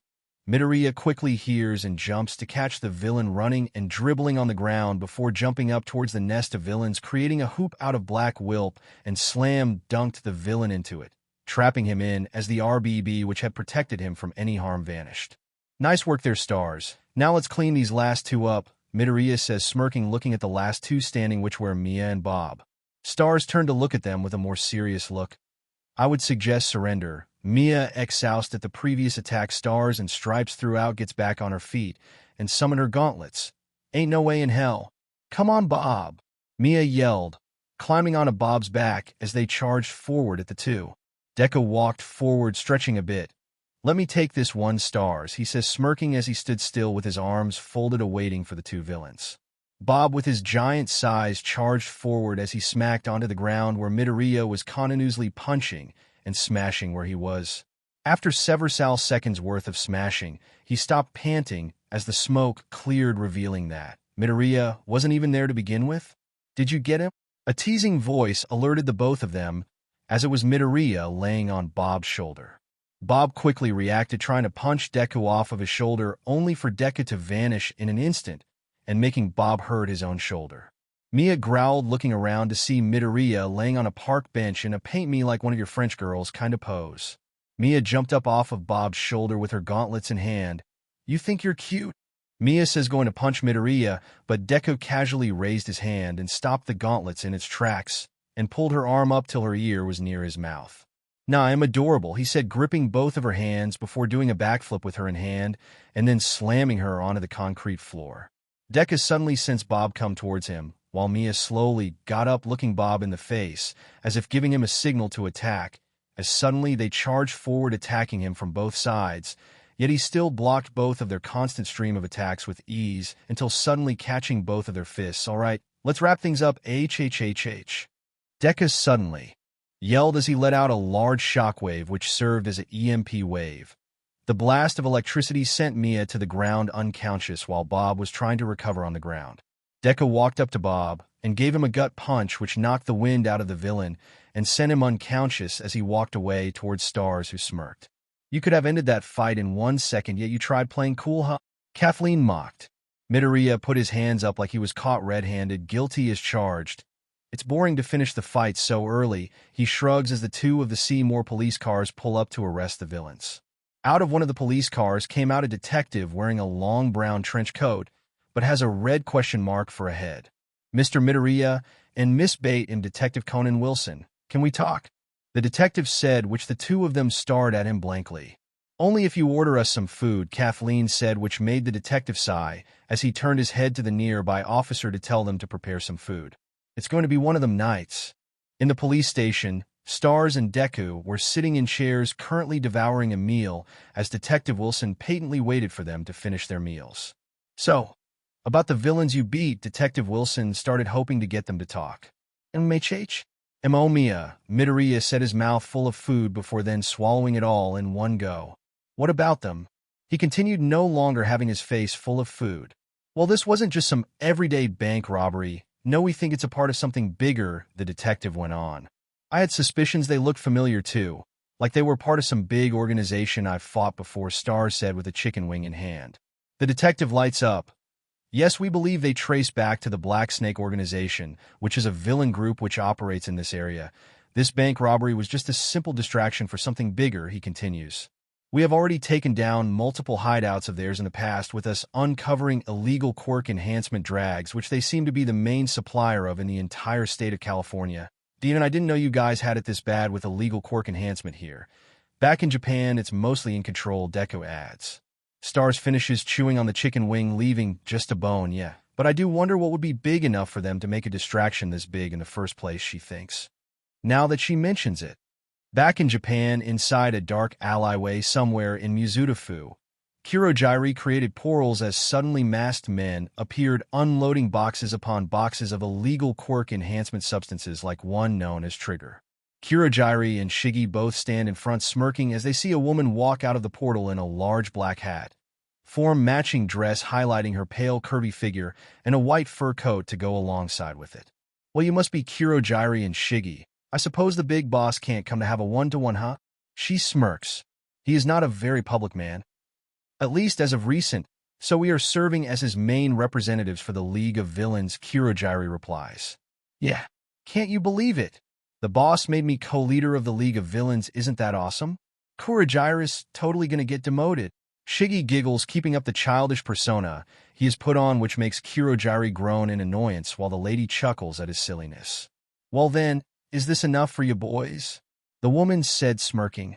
Kurojiri examined the box's worth of quirk-enhancing substances. Why yes, I believe this is in the range of what the boss wanted us to get. We will pay you to the right price, Kurojiri says as he created a portal and pulled out 2 large silver briefcases, which are then given to her with her eyes lighting up seeing the stacks upon stacks of cash, making her giggle. Well, thank you. Now I will leave you to your devices. Come on, boys, she says, walking back to the portal with her henchmen before soon after the portal closes behind them. Sometime later, as the sun began to set over Hosu, as standing over the tall buildings which make up the area is the hero killer Stain standing above them all, looking down at the passing civilians, thinking he has a duty to help them see the way hero society has been corrupted by soulless heroes only in it for the money, heroes who hide horrible things with their fame and money. And there is also him, someone who he initially thought would carry the same level of heroism as All Might, but in reality, he is no hero. He's a monster with too much power. He likes to put on the shade of the clown, but in reality, he has the power of a god looking down at people like ants. While mid-thought, he suddenly felt his footing vanish. He quickly looked down to see a dark portal open up and swallow him and transport him to some kind of bar. Stain got up, looking around to see villains surrounding him. He quickly drawed his sword to defend himself. Villains? Great, you've saved me the time of finding you all. They'll just kill all of you. Stain grunted. That's when Shigi suddenly walked in the middle to calm people down. Hey, let's all calm down here. Listen, Mr. Stain, we didn't bring you here to kill you, we are here to talk, he said in his usual goofy voice. Oh, it's the League of Villains, brat, Eve heard so much about. What could we ever have in common? Stain lightly chuckles. Suddenly, to the side of Shigi, Toga suddenly popped up excitedly. We both drink BLD. We can be BLD drinking buddies. I'm a huge fan, Toga said excitedly as Shigi tried to hold her back as he quickly pushed her back to the side. Tenko immediately got back into his Shigi voice. Ahem, anyway, we brought you here because we were a huge fan of what you did to the hero Ingenium. Totally brutal. He chuckles as he carries on. And we were wondering if you're in the business of going into an alliance just for a time. Who knows, maybe it will help in your crusade against fake heroes. And all that CRP. Shigi jokes, offering a hand. What do you say? He asked.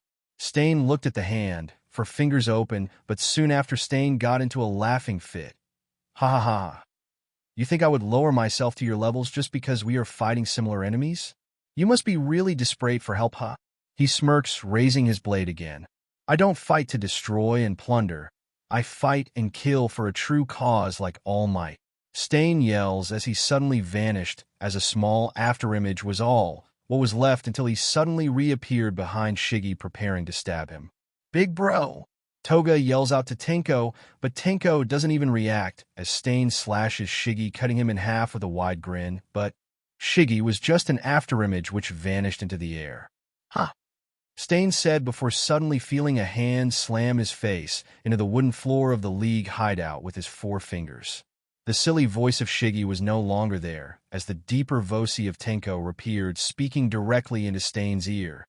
If you're not going to join us, then you are as good as dead.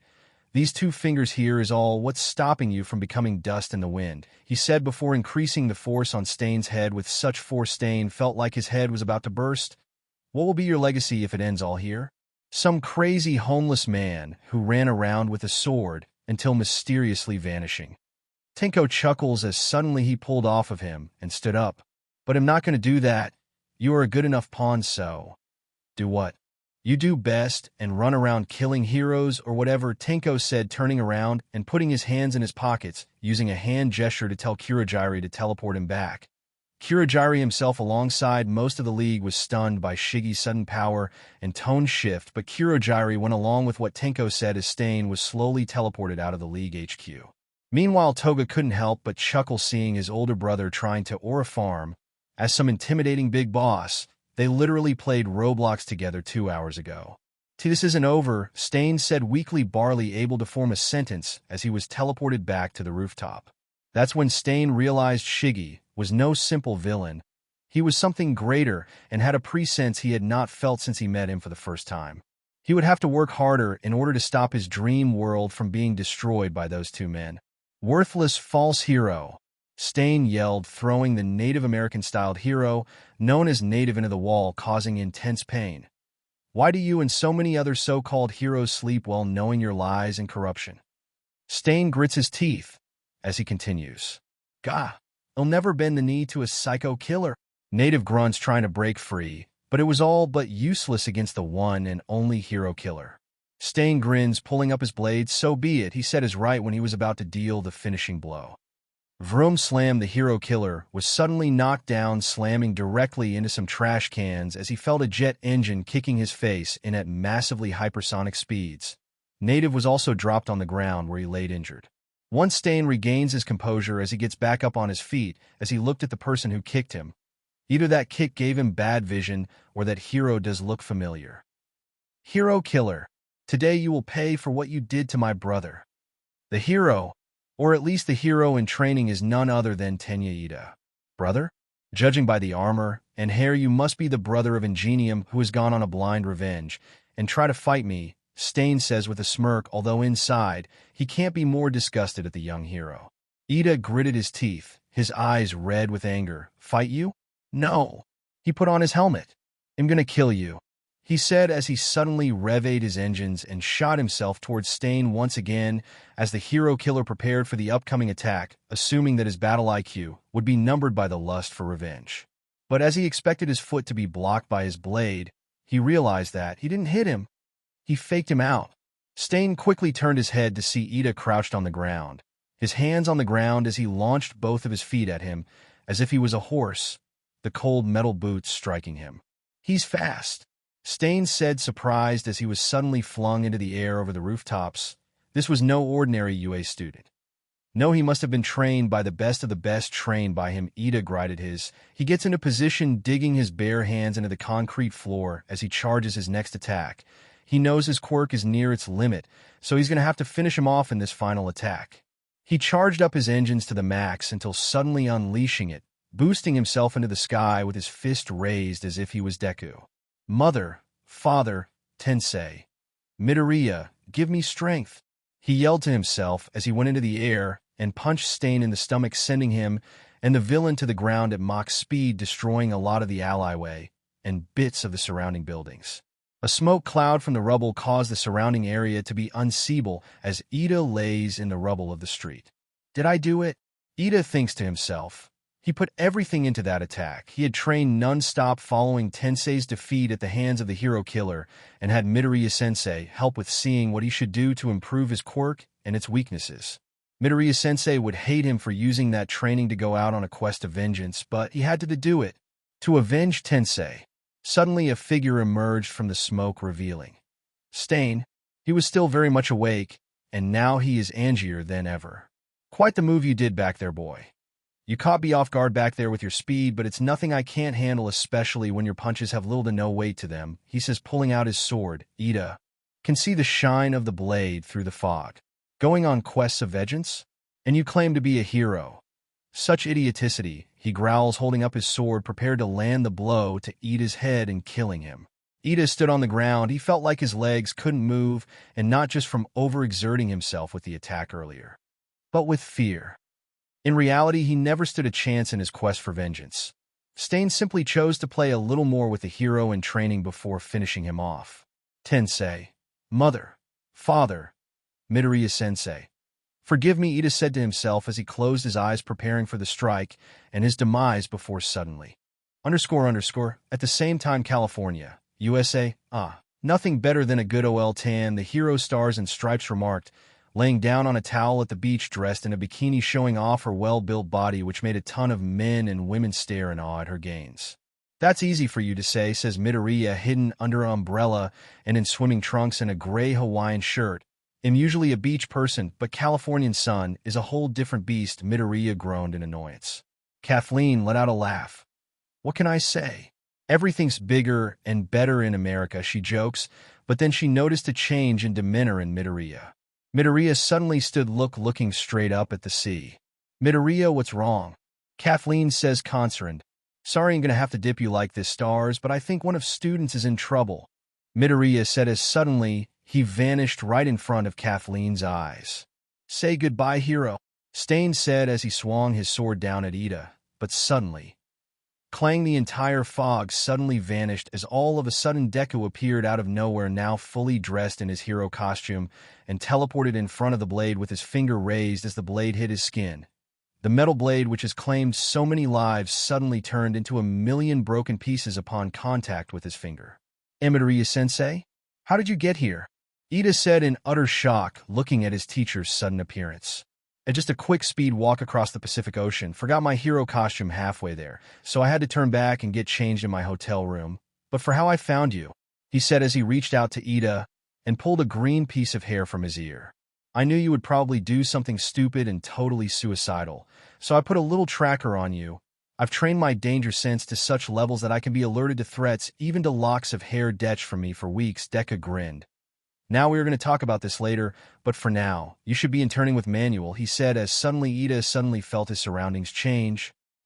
Ida turned around to see the hero Manuel, the hero he was supposed to be training under. There you are. You know it's quite bad to suddenly vanish on your teacher like that, Manuel said, raising his voice slightly.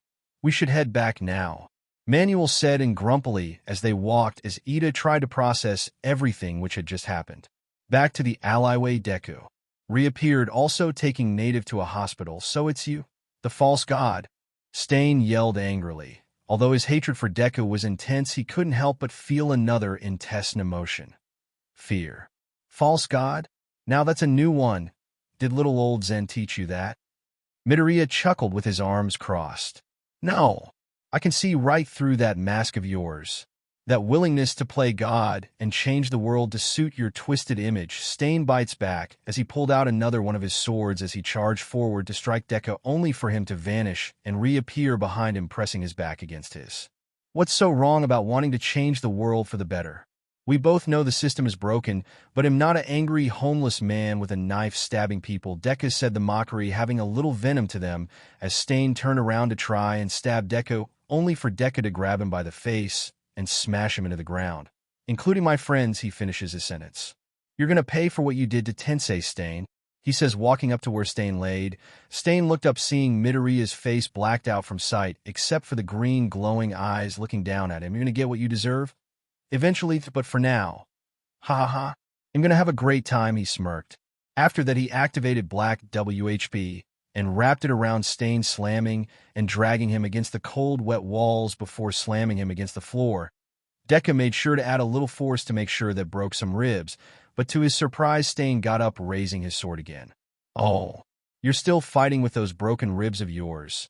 You're a better punching bag than I thought, Stain, Midoriya joked, crossing his arms as he felt Stain vanish and try to slash him from behind, which Deku, without looking, backhanded him across the face. Stain quickly recovered. I want rest. Not yet until false heroes like you are dealt with, he said, charging forward once again. He didn't care about how outmatched he was. He simply wanted to stand strong to his beliefs, and he wants to show Deku how much he despises him.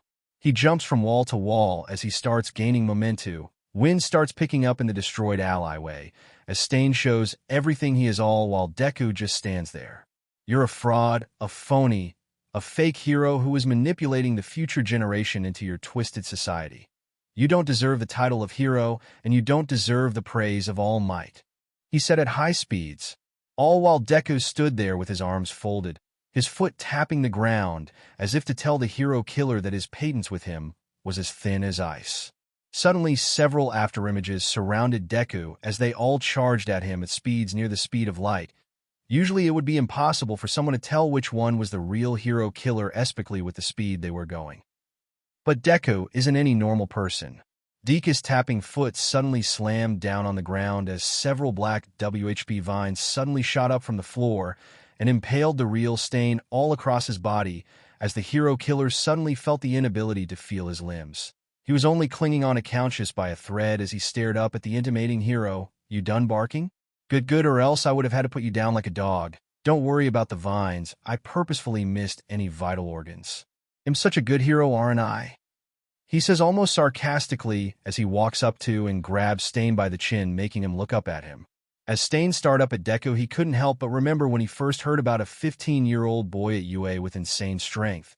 He remembers watching the broadcast of Deku side by side with All Might at the Sports Festival Awards ceremony, watching as Izuku talked to the camera with such innocence and naivety of what a hero really should be, but at the time he respected him for being someone similar to All Might. But Stain saw the young hero evolve through the 3 sports festivals, seeing how not only how his power leaped bounds, but saw his attitude change. He saw that Deku put on a happy smile for everyone, but he knew that under that mask was a sad man driven mad after the loss of his friends, and also the mantle of the strongest hero who had seen the problems of hero society. It's just that to Stain he is too conservative in his ideals. Deku went in close and whispered in the hero killer's ear. "How does it feel, Stain? This is the same kind of pain you put Tensei, my best friend, and so many others through, and now you're getting a taste of your own medicine," he said, his green emerald eyes glowing and illuminating in the dark, ally being the last thing Stain sees before fading out of consciousness. With that, Deku pulled the black WHP veins back in and covered Stain's body in it, basically carrying him in a bag made out of black WHP. Deku walked out of the alleyway carrying Stain on his back like he was Santa Claus, but instead of presents he is carrying the unconscious body of a homeless serial killer. Walking into the open, he can see chaos ravaging the streets, with Deku spotting multiple heroes on the scene protecting civilians against what seems to be nomas of many different types and sizes. "Midoriya-Sensei." Suddenly Midoriya heard the voice of Shoto Todoroki. He turned to see him alongside Endeavor and other heroes. "Deku, what are you doing here? I thought you were in the States," Endeavor asked. "Oh, me? Well, I got a little call here, and I rushed here the fastest I can, and guess what? I got the hero killer," Midoriya said childishly, as presented the wrapped-up Stain like he was a newborn, as the heroes looked on jaw-dropped. "That's the hero killer," one of the other heroes there said, stuttering shock, especially due to how easy Deku did it. "Yaha, so what's with the whole Noma thing around the place?" Deku asked. Endeavor scoffed. "We're not sure either. Me and Shoto were on patrol until we saw these Noma all around the place causing chaos. We managed to defeat some, but many still terrorize the city," he describes. Deku shrugged. "At the last Noma wasn't all that, so it can't be that bad dash." Ross suddenly a flying Noma with large wings swapped in to try and attack some of the heroes there. "Look out!" one of the heroes said in panic as everyone got into a battle stance, but Deku simply put his hand into a finger gun pose and pointed it behind his back. "Bang!" Deku said with a bored tone as the Noma swooping and head exploded and fell to the floor in front of the heroes, some of its purple BLD spluing onto some of them. "Well, guess I'm gonna have to deal with all of these Nomas. Hold these for me, K." Deku suddenly threw the unconscious hero killer onto the number 2 hero's hands as he nods, as suddenly Deku vanished from everyone's sights as he suddenly reappeared in front of the hub center of Hosu. The place was a mess, fire and destruction covering the street, as in the middle of it multiple Nomas ravaged the streets, tore through stores, and in the middle of it was one Noma towering over them all in the middle of all the fire, all while multiple heroes stand by injured and trying to fight off the invading force. "Geez, what a mess," Deku says, looking on in disgust as he looks to see a hero with large deer horns trying to fight the Noma, but is clearly losing as he decides to intervene, just when the Noma was about to land a big blow, only for Deku to suddenly blitz into the Noma, turning the Noma into a pile of mush as Deku went up to help the hero up. "Hey, you okay?" Deku asked, wiping some BLD off the hero's chest. "Number 3 hero Deku. You're here. With you around, everything will be all right." The antler hero smiled, Deku's presence clearly being a large motivator. "Yeah, just stand back for now. You've done your part," Deku says, walking away to confront the final Nomu in the middle who had already noticed Deku and suddenly charged forward to attack. Deka easily weaved and taunted the Nomu as it failed to land a hit on him. What? Did you think I was going to stand there and take it? Come on, that big exposed brain of yours can't be just for show. The Nomu, angered by Deka's taunting, let out a mighty roar and raised its fists as it sent a barrage of punches which Deko easily blocked with his hands. With every couple hundred punches, he decreases the amount of fingers he needs to block the Nomus attacks to the point he is just using a finger to block them, until suddenly both of the Nomus hands exploded off of him after Deku exerted a bit too much energy into blocking a blow as it cornered away like a rabid-hurt animal trying to regenerate. Deku smirked with his hands in his pockets. Come on now, that can't be all. Your buddy in the USJ could have survived that. Maybe, he said as he went to put his hand on the Nomu's shoulder before the Nomu, angered, tried biting Deka's head off. But before the Nomu could do anything, Deka simply flicked his wrist, and the Nomu's head exploded, turning into red mush as the body fell to the floor. Izuku looks around, seeing the pro-heroes and nearby civilians celebrating the victory. He saw their happy faces shine with such joy, knowing that at least for right now, everything seemed like it was going to be okay. This is the type of thing which makes him fight on and be a hero, keeps on pushing him to complete his goal of creating a new society free of any of the failure of the last one. As he looked around, he saw Endeavor and Shoto in the crowd looking on. He spots Shoto wearing a rare, but somehow familiar smile, as he also gave him a smile. Speaking of the Todorokis, he should really visit her sometime soon. Uehai, sometime later after the Nomu attack in Hosa, things seemed to relatively go back to normal. Stain was fully arrested, even if the heroes were horrified at the level of injuries Deku put him through. Students had also returned back to their classes, all of them learning new lessons and abilities to help further their journey to herohood, with some learning better than others. Mineta got his dream of working for Mountain Lady, but all he did was clean her apartment. Momo had interned with Iwabumi alongside Itsuka Kendo of Class 1B, although the lessons they learned was more in fashion and advertising, much to Momo's dismay. Kirishima interned with Fourth Kind, coincidentally being the same as Tetsu, which didn't help with the literally being the same person allegations Bakugo had tutored under Best Jeanist, coming out of it with a shitty haircut which Kaminari and Kirishima burst out laughing over. Uraraka had picked up some gunhead martial arts, which makes her deadly in a one-on-one fight, Bakugo in particular having a sweat drop on his face. But when it came to Tenya, he had finished up his internship with Manuel. Everyone said how he could have chosen someone better to match his abilities, but nobody knows that he was only using that to go on a revenge quest against the hero killer. But for now, the only people who knew what happened was Deku, who decided to keep it a secret so Ito wouldn't get any punishment. But it doesn't mean Deku isn't going to let him off that easy. Some hours after the first day back, Deku was hanging in the empty classroom with his feet on the desk while checking his phone until hearing a knock on the door. "Come in," Deku said as he then saw Tenya Ida enter. He could see how nervous the boy was as he took a seat. "Afternoon, Midoriya-Sensei," he said, trying to keep his politeness despite how guilty he feels about the whole ideal. Izuku smiles. "Good afternoon to yourself too, Ida. So I'm sure you know why you are here, correct?" Ida retorts, "Why, yes. About the incident in Hosu with Stain," he says, feeling the shame.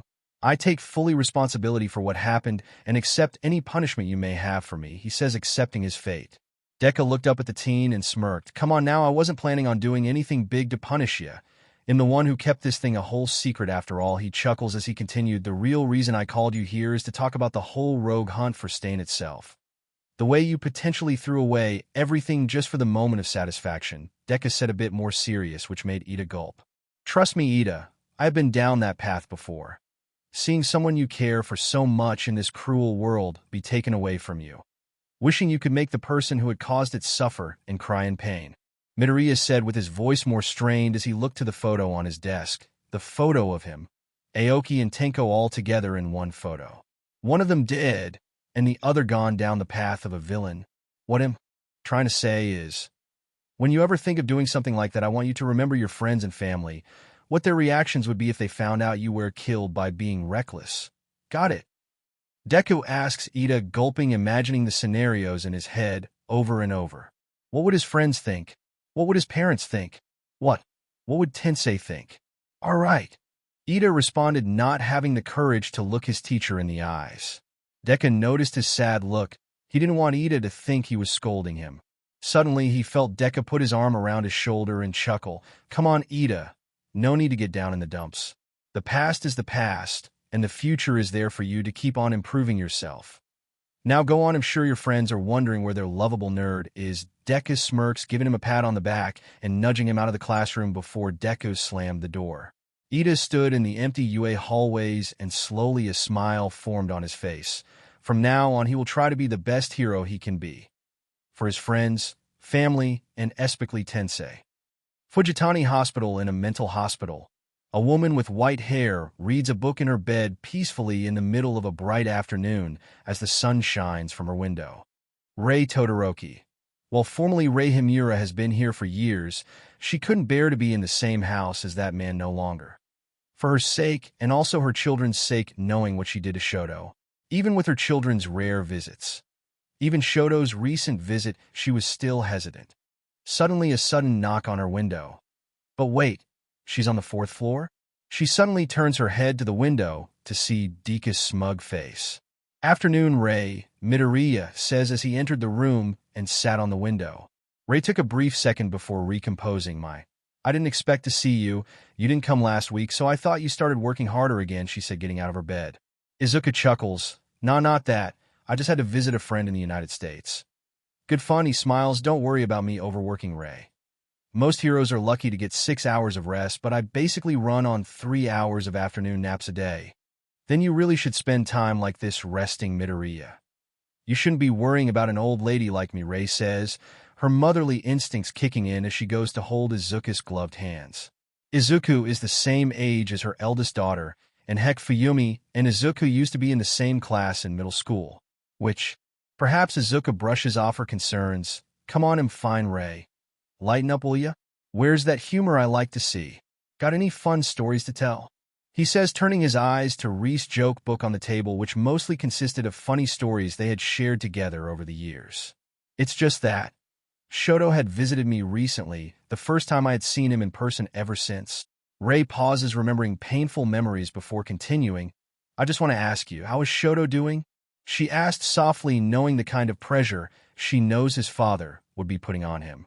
Izuku pauses too before walking inside the room, pulling a chair from the side and sitting down. Oh, Shoto? He's really made some improvements in just a short PRD of time. Originally, he was kind of an introvert, being all cold and serious. No pun intended, but after knocking some sense into him after a while, he started to shed his mask. Deku continues as his smile becomes wider, seeing Reese's reaction. Now, since the sports festival, he isn't afraid to be social, to be friends with people, and not be so much of a loner. And you know what? He's going to make a good hero someday. Rei lets off a small smile at the fact her son is doing well. I would like to see that, see him happy. And it's all because of you. Izuku smirks, rubbing the back of his head, chuckling. Well, I guess I can't claim all the credit in an undisclosed room. Many men and women gather around, some in business suits and some in their hero costumes, as they all assembled to discuss the events of what happened multiple days ago in Hosu. Although, in the room there was multiple exceptions, most notably Deku and All Might. A man stood in the middle, seemingly in his late 40s to early 50s in a suit, who began talking once everyone had found their seats. I'm sure you all know why we are all gathered today, the man said, gaining the attention of the entire room, as everyone silently nodded. The attacks in Hosu and what seems to have been a joint attack from the Hero Killer Stain and the League of Villains, a violent organization hellbent on destroying society. The man continued, most importantly, they have shown the ability to mass-produce these Nomu creatures and let them wage havoc in Hosu, and I severely doubt that wasn't the last of them. Indeed. So, Director, I had confronted many of them in Hosu, but I believe many of them were far weaker than the one in the USJ incident by a far shot. Endeavor turned in. Another middle-aged man in a suit tuned in. Weren't you also the one behind the defeat and capture of the hero Killer Stain? He asked. Endeavor prepared himself, speaking into the microphone again. Well, that's what the headline said at least, but in reality, all credit really goes to the number 3 hero Deku. Endeavor explained to the mixed reaction to everyone in the room. Some shocked while some not surprised. The main director sighed. Yes, which brings me to something I want discussed, and that is the case of Deku. Multiple medics at the scene had reported to the police and hero authorities that the hero killer had multiple stab wounds and fractured bones, all while it conveniently blocked Stain's heart or any of his vital organs, which is way beyond the force necessary Deku should have realistically done. Even to such a sick person as Stain, the man described, at such a point this is no longer just disarming and defeating an enemy. This is straight-up torture. Kenji Tsuragami, the chief of police, tuned and rubbing his chin. I must agree.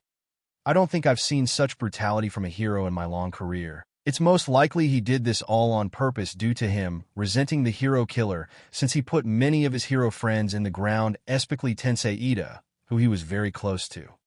Another gray-haired man engaged in the conversation. I don't think it matters much for his motivation. I say Deku needs to be mentally evaluated and have his pro-hero license revoked until proven he can act on his duties normally. As they talked amongst each other, one person listened to it all. Shoto Aizawa, as he became more and more irritated at how they were talking about his student before finally speaking up. I'm sorry to butt in. Well, not really, but do you think it's really a good idea to put down your best and most powerful hero just like that? Not to mention, even if you revoke his license, how exactly will you enforce that? Aizawa said, giving them a mean glare. The silver-haired man doesn't take the passive-aggressive comment lightly, and you can see it on his face clearly. What do you mean by that? Did you not see the report? He's a sociopath and dash.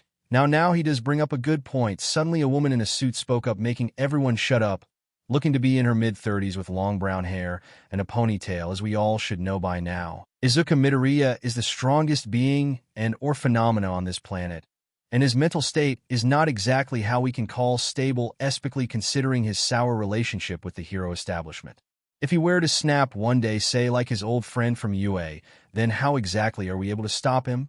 He could kill every single person in this country in a very brief amount of time if he wanted to, the woman explained, her words bringing dread to many people in the room because they know she's right. Endeavor feels sweat drops falling down his face at the words. Even he, someone who can level islands with powerful flames, wouldn't be able to fight that thing for even a mere minute, remembering back to the sports festival when he nearly took his head off with just one use of black WHB. The director tuned back into the conversation, clearly nervous. Well, that's why we prepared contingencies in case of a situation like that. We have assembled multiple quirk users from across the planet in case that situation becomes a reality, with specific abilities combined could make Deku a problem no more, he says, but inside he knows that it's a near 0% chance of actually pulling off, but it's the only chance they have. And I think we should move on to other topics, the director said, shuffling his papers nervously, as if his fast-beating heart is begging him not to talk about Deku any longer. Some hours which had felt like years later, Aizawa steps out of the conference room, clearly just wanted to go home and sleep until the next day, even if it's just around 7 p.m. He pulls up his phone, scrolling as he walks, talking to Hisashi about work and the occasional meet-up at the bar he has with Midnight and him. Deku isn't invited because he's annoying, plus he can't drink for SHD plus Midnight.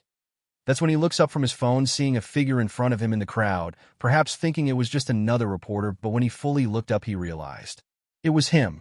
Deku was standing in the middle of the pedestrian street in full hero gear with both of his hands crossed behind his back, looking at him with interest. Yo, Aizawa, wanna grab a snack together? Smirked Deku, although something about him felt off. Aizawa and Midoriya were now in a busy restaurant together, both of them looking at the menu if they wanted anything. So, how has work been, Aizawa? I appreciate you being here, knowing your busy schedule, not to mention your training with Shinso, Midoriya said, smirking with his cheek resting on his hand on the table as he looks curiously at his former teacher. Well, lately you've been happening to clean up your mess in Hosu, and that leads me to drinking and sleeping a whole lot more, although I feel worser for all the people who have to clean up the mess of Nomamush you made. But other than that, I suppose I enjoyed helping Shinso in his internship. Aizawa slightly chuckles, not looking at Midoriya at all, while reading the menu. Midoriya can't help but chuckle. Wow, you actually being super caring in a student studies, huh? Old age must be getting to you, Aizawa, Deku replied. Don't push it, Aizawa said, pointing a finger at Deku. Aizawa then stops looking at the menu, placing it down at the table. That leads me to something else. So the real reason you were in Hosu in the first place was because of Tenya Ida's reckless action to try and take revenge on his brother, right? He asked, raising an eyebrow. Midoriya nodded. Yeah, that's right. Someone had to keep him out of danger, he said, giving Aizawa a teasing wink. Aizawa looks a bit more serious. If you knew he would do something stupid, then why let it happen? Why let him go that far in the first place, that he would nearly die at the hands of the same serial killer who nearly killed his brother? He stares at Deku with a serious look, those tired gray eyes staring with so much suspicion. I bet you let that happen so you could have an excuse to track down and torture the hero killer your own way. Is that it, huh? Then I'll have to start agreeing with the higher-ups for your removal. He continued. Deku smirks as he speaks. As a hero, why would do such a thing? It's my duty as the number 3 hero to save as many people as I can, no matter what even other heroes and heroes in training. There is a small silence as the two of them stare at each other. The noisy restaurant seems to fade into the background before Aizawa stared and pointed his finger at Deku. You're full of SHD, Aizawa said coldly. Izuku stares back looking unfazed. His smirk only widens. Well, what a shame, he said as he raised his hands up to mimic that of a gun. It's something Aizawa recognizes instantly. Bang! Suddenly a burst of confetti suddenly goes onto Aizawa's face as his eyes are stunned in shock and confusion as Deku bursts into laughter as he reveals a small confetti cannon from under his sleeves. Ha ha ha, hey, lighten up, Aizawa. I'm just joking with you, what? Did you really think I would actually kill you? Wow, so those higher-ups really hate me enough if that got drilled into your head, Midoriya joked. Gosh, shut up. Aizawa sighs, clearly not happy with his former student's little joke, if you could even call it that. So, now you know about the plans of the higher-ups, Aizawa further adds. Now I do. Midoriya mimics the words Aizawa said. No, I already knew about that a long time ago. It all started when I tried to push for reforms in the system and measures to help the next generation, only for them to shut that down. So that's when I started peeking my ear in every now and then epically when they have the nerve to not even invite me to my own trial, he explained. Suddenly, it all clicks in Aizawa's head. Why Deku was so close to the building and why Deku wanted to chat in the first place. He was listening, and he talked to Aizawa to get more information and Aizawa's thoughts on the topic. Anyway, I should be off now, Midoriya said, standing up and stretching. I'll be seeing you, Aizawa. Be safe out there, okay? You're one of my trusted friends. As much as I poke and make fun of you, Midoriya smirked and waved, giving a rare sight of the real Izuku Midoriya as he suddenly vanished. He still has no idea how he does that. Another day comes as many UA students swarm to their classes. Most importantly, it was a very special day for the first-year Hero Course students at UA. All the students were gathered in their seats, talking amongst themselves until they suddenly feel a rush of wind brush over their faces. They look straight at the whiteboard to see their teacher Deku there. Morning class, Deku said cheerfully. Why, Deku-sensei, can you do that air thing somewhere else? I can already feel a draft coming inside this room, Jiro said, annoyed at her sensei's antics. Oh. Sorry there, asterisk, Deku chuckles, rubbing the back of his head before shortly going back to the main topic. As you all should know, the final exams are coming up in only a week, and they will decide your place in the upcoming training camp. Succeed? You get your place at a camp to relax and also train your abilities. If you fail, well, it's a whole lot of work ahead of you, Deku explained to his students, each student realizing what's on the line. Wait, you said next week? Kaminari, as clueless as ever, suddenly realized and started to panic. Hee. I didn't know either, Mina said, scratching the back of her head. Compared to her yellow-haired classmate, she's a lot more relaxed as he started to laugh at the whole situation. Both Mina and Kaminari are basically tied to being the worst in the class academically. Mina is due to her relaxed and hyper attitude, making it hard for her to concentrate on studies, while Kaminari is... Kaminari. How could you two not know? Shinso replied, stunned at their idiocy. It's true that we have been through a lot already in our first year. First the events at the USJ, then we were thrown straight into the sports festival, then shortly after that the hero internships.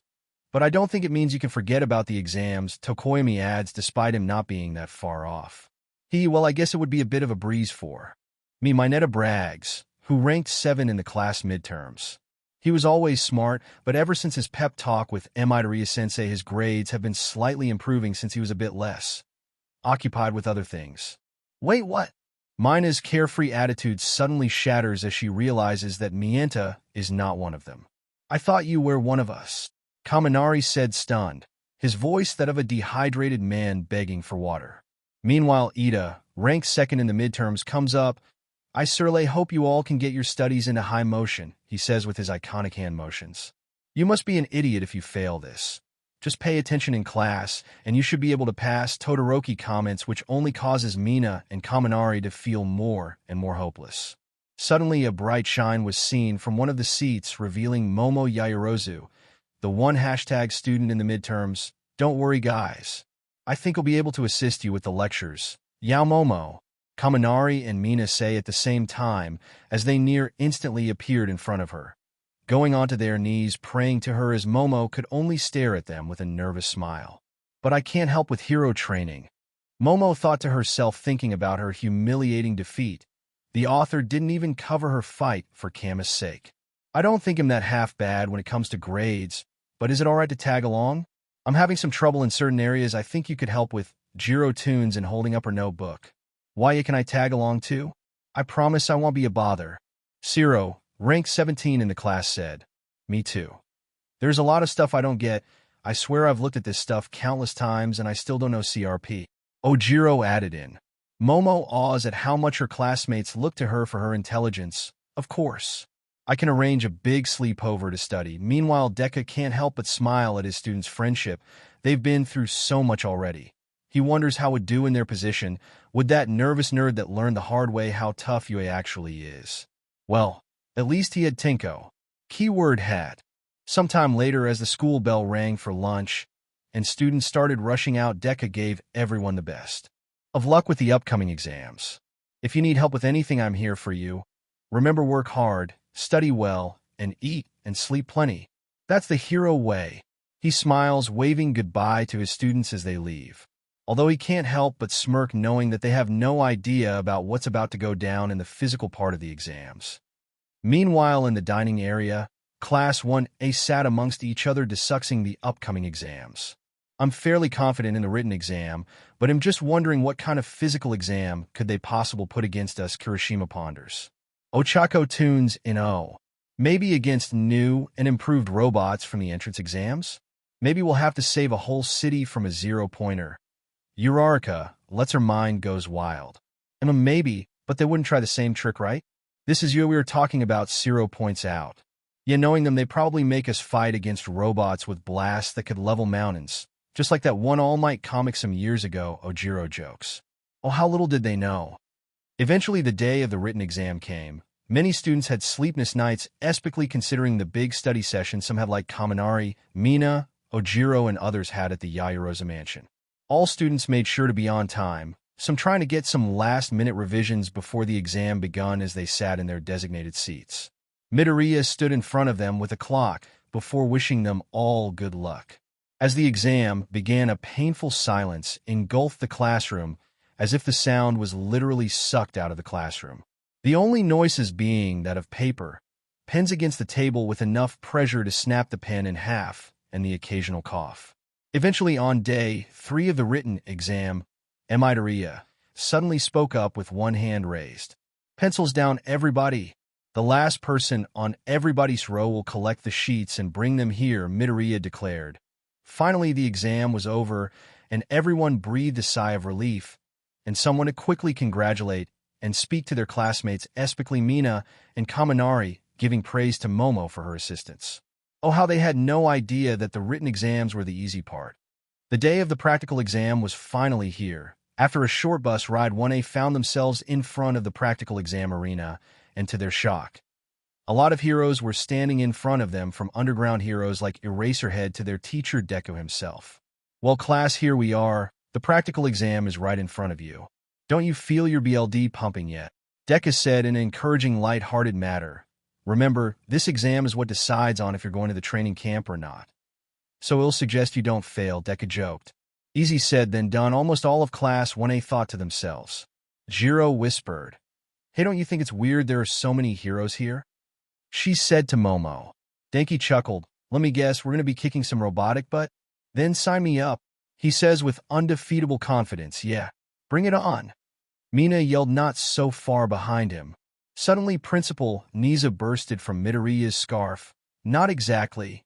For various reasons, your version is going to be a little different. Different?"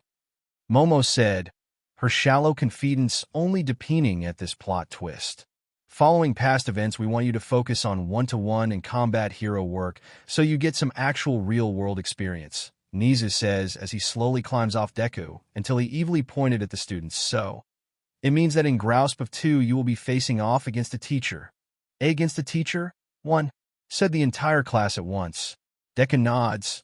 Yaha. Also, it's to mention that your teams have already been decided ahead of time. Yaoyorozu. Hitachi 2 are facing off against Eraserhead, Deku declares. Momo looks worried while Shinso can't help but give his mentor the meanest smirk. Finally, I get to fight this guy at full power, Shinso thinks. Bakugo. Todoroki, you will be fighting against. Midoriya pauses for dramatic effect, as suddenly All Might bursts out, the blinding sun serving as a curtain as he reveals himself. Haha, I am here. Well, young Todoroki and young Bakugo, you will be facing off against me. All Might declares, chuckling. Bakugo and Todoroki's looks of shock and terror cannot be hidden from under their usual serious demeanor. All Might. They both mutter at the same time, knowing that they will have the hardest battle out of all of them. The rest of the matchups are laid out. Match 1. Kirishima and Sato vs. Cementos. Match 2. Tsu and Tokoyami vs. Ectoplasm. March 3rd. Ojiro and Ida vs. Power Loader. Match 4. Yaoyorozu and Shinso vs. Eraserhead. Match 5. Aoyama and Uraraka vs. 13. Match 6. Ashido and Kaminari vs. Niza. Match 7. Kota and Jiro vs. Present Mike. Match 8.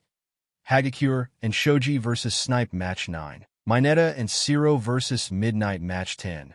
Todoroki and Bakugo vs. All Might Deku continues later. Your task is simple. The teacher will pose as a villain, and it's your task to either put them in HNDCFFS, or you will have to escape the stage. So like combat training, Denki thinks. Well, yeah, but this time your opponent is way better than you this time. It ain't like fighting a fellow classmate or hero study student. Present Mike tunes in. Jiro looks semi-annoyed, so how the hell are Todoroki and Bakugo going to be able to even keep up with someone like All Might? Doesn't All Might casually jog at around Mach 400 to Mach 1000? She asked. All Might can't help but chuckle. Thanks for giving me leeway into the next topic, young Jiro. With thanks to these. All Might suddenly revealed weighted cuffs. Tada. These are designed to heavily suppress my power, so to make it far easier for you to beat me, which goes the same with every other teacher. All the other teachers then proceed to attach the gauntlets on, including Deku. While you went from impossible to near impossible. How kind. Shinso responds. Although it would be nice for Bakugo to get humbled, Shinso says, wearing a smirk. I heard that, eyebags. Bakugo yelled angrily at the purple-haired boy. Uraraka then realizes something. Wait, Deku-sensei, why are you putting on the weights? You aren't in any of the fights? Deku can't help but wear a smirk. Well, you see, we aren't being completely honest about everything. If you lose your match, you get a second chance. Against me, Deku poses, pointing a thumb at himself. That's Vegeta's technique. The very idea of fighting Deku brings dread into every single student there. They have all seen what Deku is capable of, being able to toy with beyond All Might level threats like it was like any normal Wednesday morning. Deku tried to control the nerves of his students, putting his hands out. Now hold on, everyone. I know that sounds crazy, but there have been some extra restrictions put on me in particular. Not only will I be limited by these weights, but I will also be fighting you. Quirkless, he says to the surprise of the students. Q Quirkless? Muttered all of the students at the same time, with them having many different reactions and ideas. Deku-sensei plans to fight Quirkless? There must be a catch which hasn't been revealed yet. Judging by this morning alone, I will be willing to bet that, Uraraka says to herself. Shinso gulps, SHD. If I fail against Eraserhead, then he'll have to face Midoriya-sensei in a 1v1 fight, he says to himself quietly. As someone who has trained with both Aizawa and Midoriya, he has valid reasons to be fearful of what a quirkless Deku can do. Either if they pass or fail their test, they are going to be in for a bad time. Thank you for joining us on this journey through What If Deku was Class 1A's teacher 7 years earlier. We hope you found it as captivating as we did. A big thank you to BannTheMann for creating such an engaging story. Don't forget to visit their profile on Wattpad for more fantastic works. The link is in the description below. If you enjoyed this video, please give it a thumbs up, share it with your friends, and subscribe to Zen and Fanfics for more intriguing explorations into fanfiction and fantasy. Your support helps us create more content like this, and we love hearing your thoughts and suggestions in the comment section. See you soon in the next video.